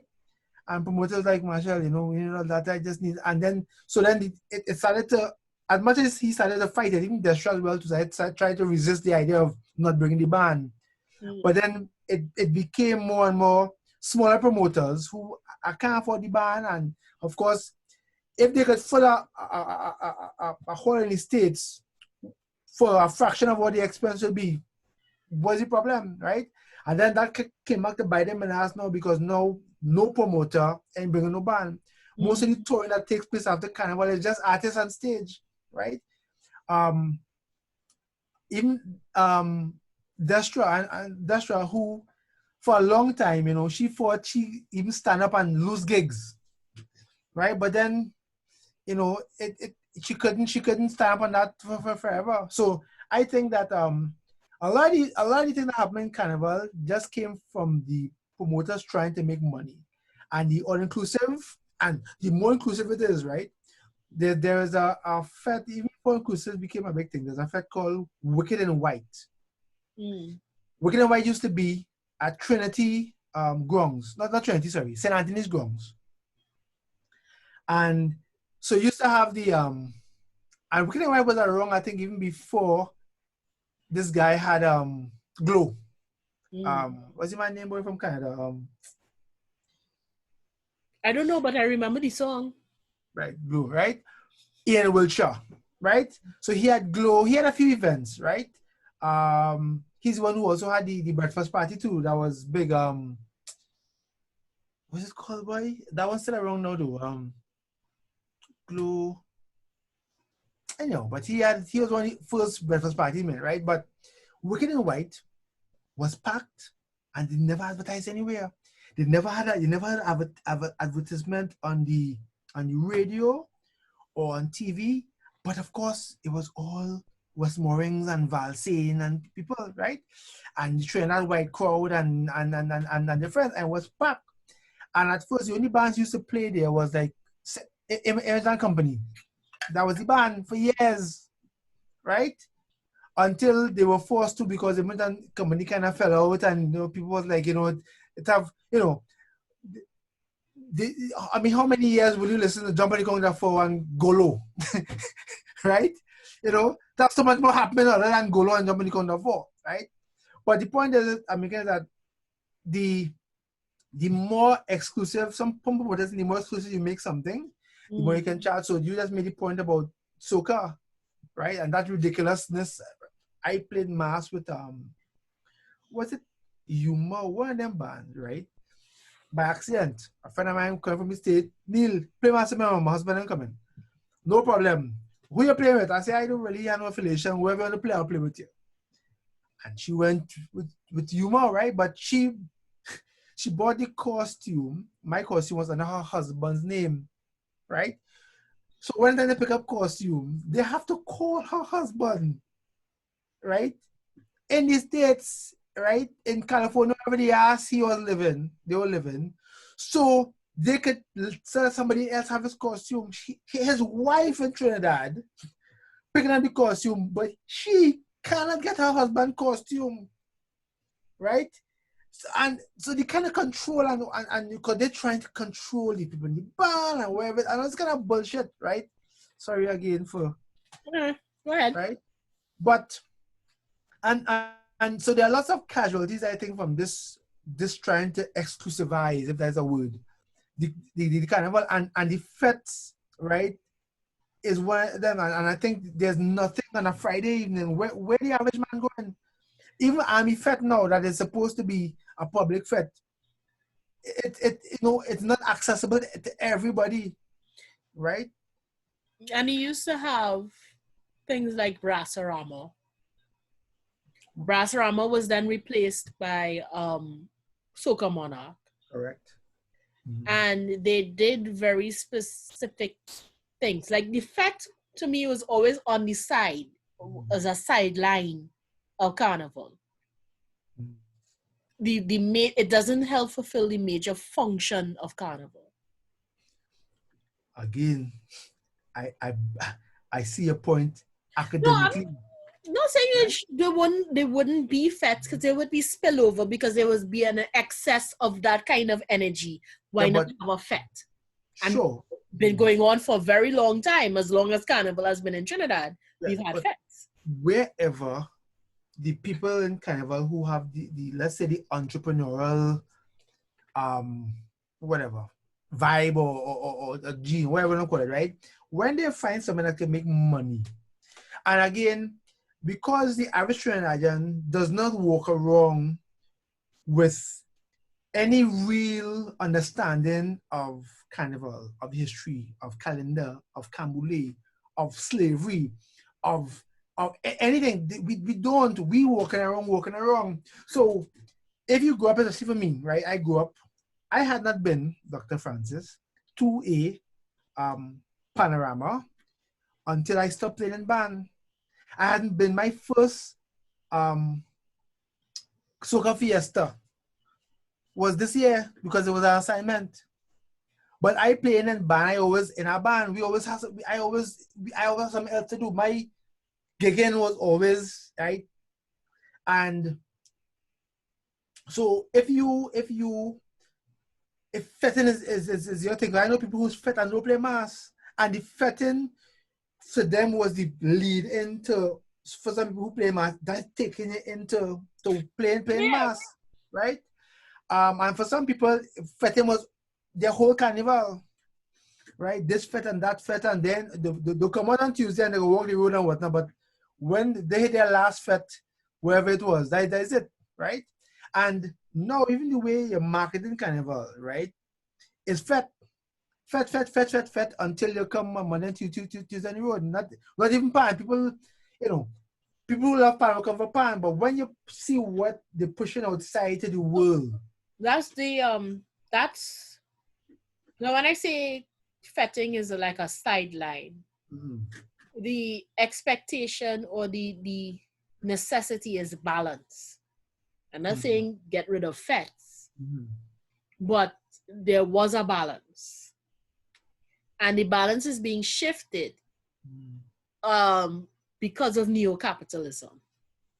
That's it too. And nobody wants to engage in the conversation. I have no one to talk to about this. I should write a paper, I suppose. I say that, but I never have the time. But there's something disturbing, especially in the black population, where we use money as value. It has no value unless it earns money. Because before emancipation, through colonialism, even after independence, and was one of the reasons there was a Black Power movement in the first place, the Black person was only valuable if they can generate currency. Right. We were not seen as human. Right. And so it becomes very disturbing when we address our own cultural products, our own humanity, and value it that way. Good luck with that. No one has this conversation. Well, because everything about pan, right? The report, the audit that came out last year or this year, right? And there's a similar thing now with Tuco. No, with football. Oh, well, yeah. Right?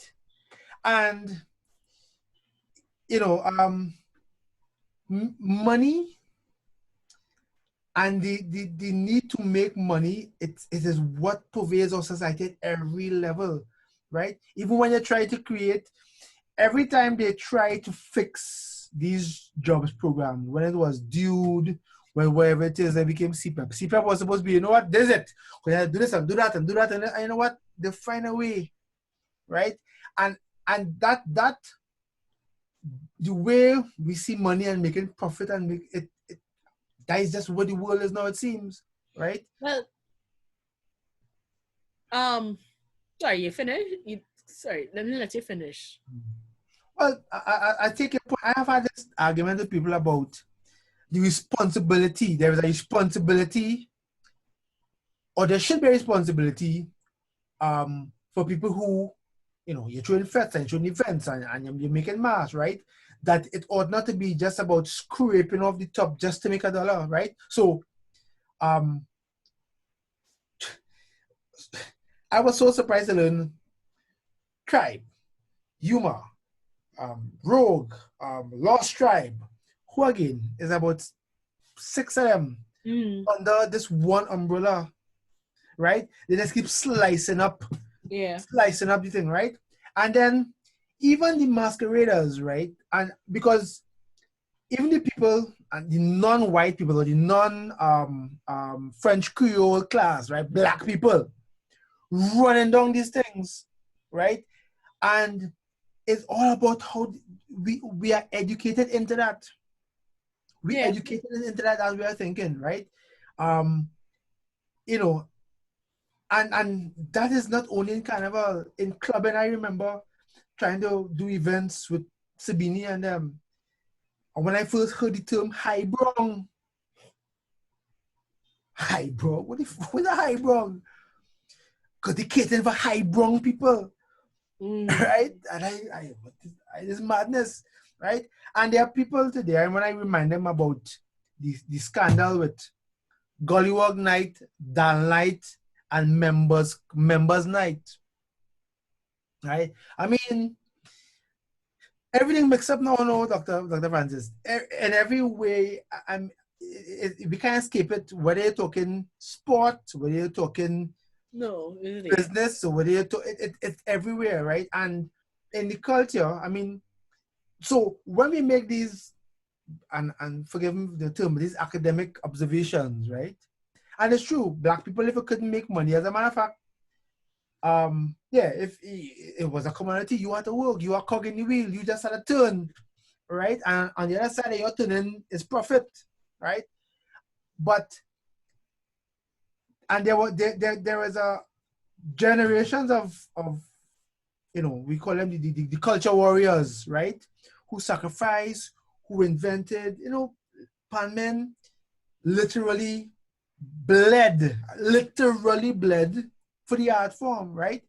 Where it wasn't about money. But then you learn now about the college boys, and when white people got involved in Pan, is when people started to give it a thing, right? And then when Taspo, the Taspo, sorry, I don't found out about the Taspo, the Taspo, the orchestra, right? When they went to England, right? And how the favorable reports from England helped the Pan movement in Trinidad, right? And this is where Dr. Liverpool, the term cultural imperialism, right? That when the slave master and them say it good, then the slave think it good, right? And these are huge things that we have been educated into these things, and I don't know how we go about. I lie, I know how. I just can't do it. Well, I think everybody, once you wake up and you start having the conversations, the danger or the thing you need to remember is that it will not, if it takes root at all in the other person, it will not be immediate. That's why we say take root. They will come back to you someday and go, that thing here was, it might just shift their consciousness enough. My main goal in life is for people to contemplate, to consider. Don't just take it for granted that this is all natural and that's the way it is. Now, if you decide you prefer the current system, that's you. Go ahead. But at least think about it first. Don't tell me it's natural, because it's not. So you're saying think about it. Yes. Our education system is not designed to make great thinkers. And again, I learned that here. When you learn what the colonial bosses wanted our education system to accomplish, you see the problem, right? I am learning things that in a master's program that I wonder why I didn't learn it in primary school. right? And why is it, you know, what is the problem with Cambule and the history of Cambule and the riots being really taught and really in at least at secondary school level? Why is it that people have come to Juve and have no idea what Cambule is, right? And what the riots were? No idea. Why is that the case? Right? And again with Dr. Liverpool, right? There is clearly a fear, right? What I learned on this course, on this program, is why the challenge in a truly multi-ethnic, multiracial, society is that it's multiracial and multi-fucking ethnic, right? And everybody wants different things, right? And especially when we, as Black people, always had to be apologizing. We always been made to feel like if it's wrong. Sapmaraj walked through this country waving the Indian flag, he don't care, right? But if a Black person dare to stand up and use the word Black when you're making your defense, it's a problem, right? You say Africa or African, that's a problem, right? And it's not a problem if it's an Indian, right? But one of them, the African is an issue. This whole election thing, I can't even remember when PNM lose, that Black people lose their mind. I can't remember what they kill themselves, right? I can't remember. I looked at some, there's a guy, he has something called the Buck Report, Dr. Francis. I've never seen or heard the man before. But after post-election, all these things come into here, right? And this man, he gave this lament about this is the last Buck Report. After this, no more. Because I'm fed up talking, I can't to say. But, I would advise people who can afford it, get the children out of Trinidad, because Trinidad have no future. You have a future for children in Trinidad. And this man you will swear, I don't know, like the island going and sink. Right? And this is how this man carrying on. And I can't remember an equivalent when Manin lead me in the 29, how much? Right? I can't remember that happened.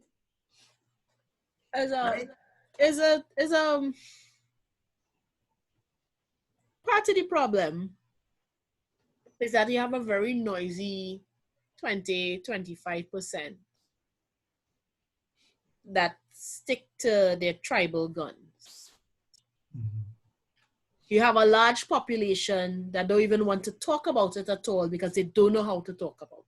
So there's a large percent there. And what that means is that we do not consider the universal underpinnings of our different cultures, right? My favorite story when I was about 3 months or so, I had Maljo. Maljo to dead. Wasn't eating, wasn't was just wasting away. And after taking me to doctors and doctors giving my mother the knowing look and going, medicine can't fix this. She finally, I think, is my aunt-in-law, who's Douglas. She finally says, well, I know this pundit, and they take me to the pundit. And, well, the story is the pundit saw me from the temple. Quick, we still have time, bring her in. But as he was doing his jari and praying and removing the Maljo, he's talking to my mother and it's like, we have our thing, but Africans have their thing. Don't forget your African thing. Use it.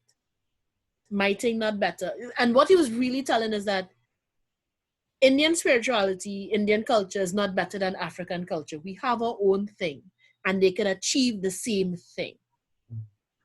Right? And it also means that whichever one brings in the best result, let me go with that. It don't matter where it come from. There are universalities then. There are commonalities we do not consider because colonialism was divide and conquer. And it's not just Trinidad. Trinidad is just very overt because of different races. It was worse in Guyana because the Americans also got involved. It was worse in Guyana. It was horrible in Nigeria they had a civil war, 67 through 60, 3 years, 67. Yeah, 67 through 69, something like that, with the Biafran War. That was also a result of colonial ramaging. Then you have Rwanda. That was a result of colonial ramaging. Mm-hmm. It pops up all the time. There's one common thread: divide and conquer. Yeah. Deliberately, I take a minority or a small section of the population, however I want to divide them, and I put them as the middlemen. Yeah. And then tell them that they are better than. Yeah. And because of how human beings react in those kind of power situations, we start to develop that mentality. And we start to pit each other against each other. And so if you look back in the history, when the indentured laborers landed here, soon after the Canadian Presbyterian Mission landed here. Mm. And they deliberately went to the Indian population and offered them education. If you were an indentured laborer, not all of them, but you had the ability to buy land at the end of your 5 years. Right. Meanwhile, what was going on with the Africans in Trinidad and Tobago? Zilch. Right. And so you're setting an artificial difference. Yeah. And we don't reckon with it. We'd rather buy into the myths of it and keep struggling and fighting, not recognizing what is really at the core and exercising that. And so that's what continually happens. So it's not necessary that we are multi-ethnic or multicultural, because in certain circumstances that can work very well. We have examples where it works a heck of a lot better, like South Africa. South Africa has 16 national languages. 16! When you walk into a public building in South Africa, everything is written in all 16 languages. I was watching a South African movie the other night, and every person was speaking about 5 different languages, just switching and right. And it's fascinating to see that, because there's a level of multiculturalism working. Now, of course, this is a movie, so we're showing the ideal of what it can be, right? But that was also that's where we get the term Rainbow Nation. It's from Desmond Tutu. Mm-hmm. Desmond Tutu came here in the height of apartheid and saw what was going on in Trinidad and was amazed. So the potential is there. I agree with the potential, right? But agendas, right? Well, yes. And people not being honest. They don't have honest agendas, no. Right? One of the greatest travesties of this independent nation was the way Eric Williams was totally ignored while we celebrated our 50th anniversary. Right? And the argument I having with my friend last week was some woman wrote an article in the papers. You know what? I didn't want to. Okay, I just had to cuss again, because people invent, and I need to work on my my, how to put it, boy. You know, as an intellectual, you know, you have to listen to the opposing points of view. Right? But so now I can't take it, Dr. Vanson. I can't take it sometimes. I can't take it. You right? Take as much as you can. Well, I have gotten better, I think. But it was so clear, right, that people have the narratives, the agendas, and this is part of the problem, right? And once you have those competing agendas, especially when the world, the planet seems to not to want to acknowledge Black people in any meaningful way. The globe, the entire known, the whole globe, right? And that is a problem, right? And so we don't have police brutality like in America, right? Because we don't have a all white or majority white police force. We But have it. right, yeah, but our police brutalities come from a different place, right? But we have I will question you on that, but go ahead. we have, well, okay, understand, yes, the self-hate and the fact that we train black people, they hate black people, they beat black people like the white, right? I understand that. But it is we walk around, some of us walk around being wary of police. Yes, there's violence, but it's different to when you're in America violence, right? You know, I when I'm in the States, the way I will deal with police is different to how I will engage the police here. You can get cut out here too. Right? But class has a lot to do with it here. The distinction is not just race, it's race and class. In America, it's just race. Yeah, yes, correct. It don't matter money you have, yeah, right. But I don't know, these it's sometimes I get overwhelmed when I start thinking all these different things that I have to be thinking and delving into now. I think disengage it. I mean, if we get overwhelmed, but we can't disengage. And as a matter of fact, we need to engage more. And one of the things I will look for in people who do this program, either they're currently in it or they just whatever stage relationship they reach with it, take to the papers. There was a lovely culture back in the day when people wrote to papers and had this kind of discourse. And they still do have the idea of the op-ed, and you write about an issue and you write about enlightening, and you engage conversation that way. And sometimes so you're not really meeting face to face, but anyone who would pick it up and read it will go, and they either agree with you or they disagree with you. They might write back. It sparks a conversation. And part of the problem is we've let this conversation die. Yeah. Again, we won't engage 100% of the populace, but the more people in Trinidad who set about thinking at whatever level and contemplating and sussing out and acting in a more conscious way, is the better the entire country would be. Right? So we have so many questions. Why your culture with tourism? Right? Now, I think, honestly, there's a slap in the face. Well, it's a slap in Williams's face. But that's an entire topic. Well, again, I know what the reports have said in terms of how they see culture as being linked to attracting tourists, right? So to them, that seems to be a logical linkage, right? But it all depends on how it works out, right? And I think in culture, what we've not had. So I remember when Gypsy became Minister of Culture, right? I thought, great, a Calypsonian, but the wrong Calypsonian now. Right?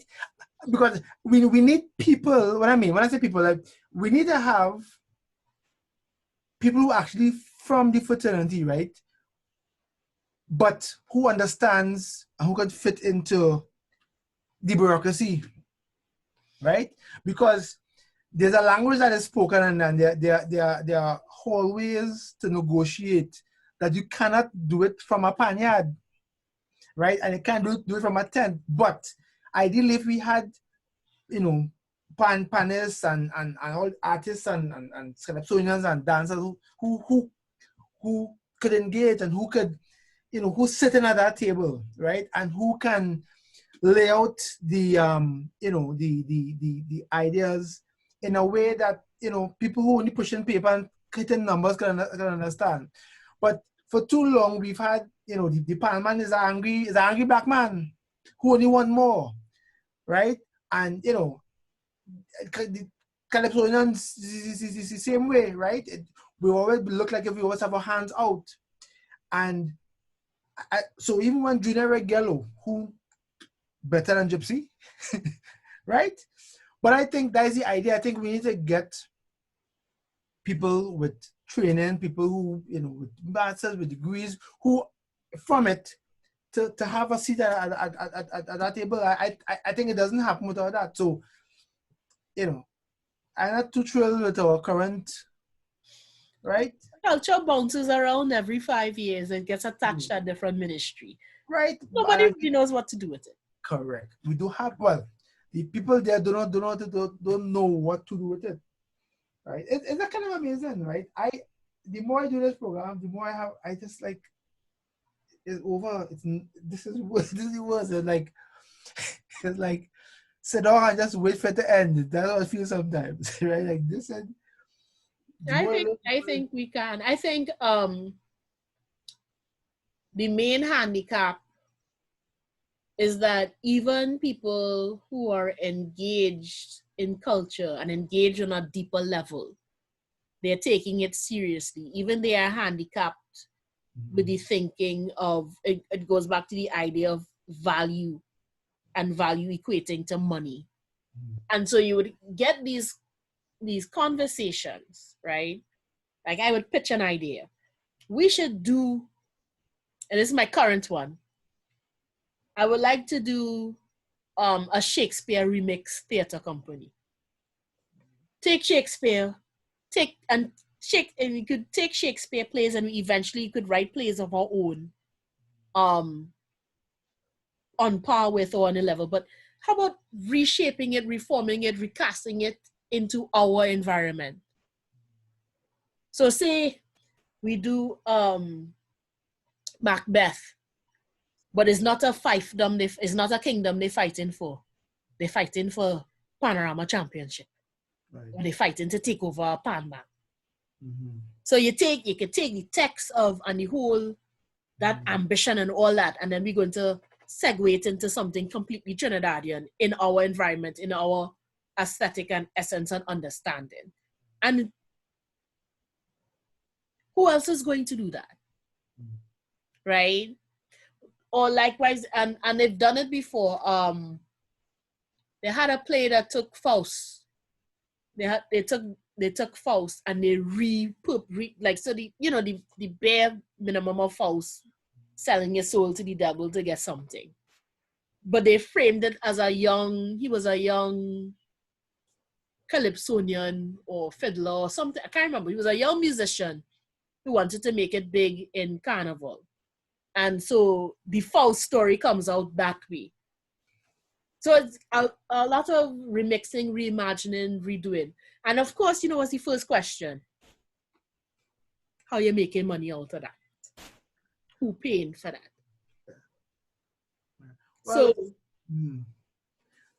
Well, but that question will always come. That is because again, and we need to have that kind of cultural venture capitalists, right?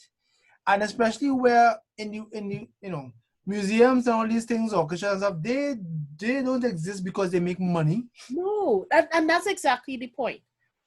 If we had, they exist because art councils find money to fund it, because culture is fundamentally important to the development of the identity of a citizen. Yeah. The investment and the return on investment is framed through by what culture does for society. Yes. It's not framed by how much money you're going to, and that is our problem. Yeah, absolutely. So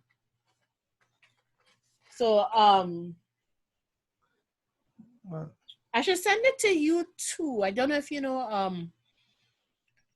well, actually, let me see. First of all, class is over. Let me stop recording.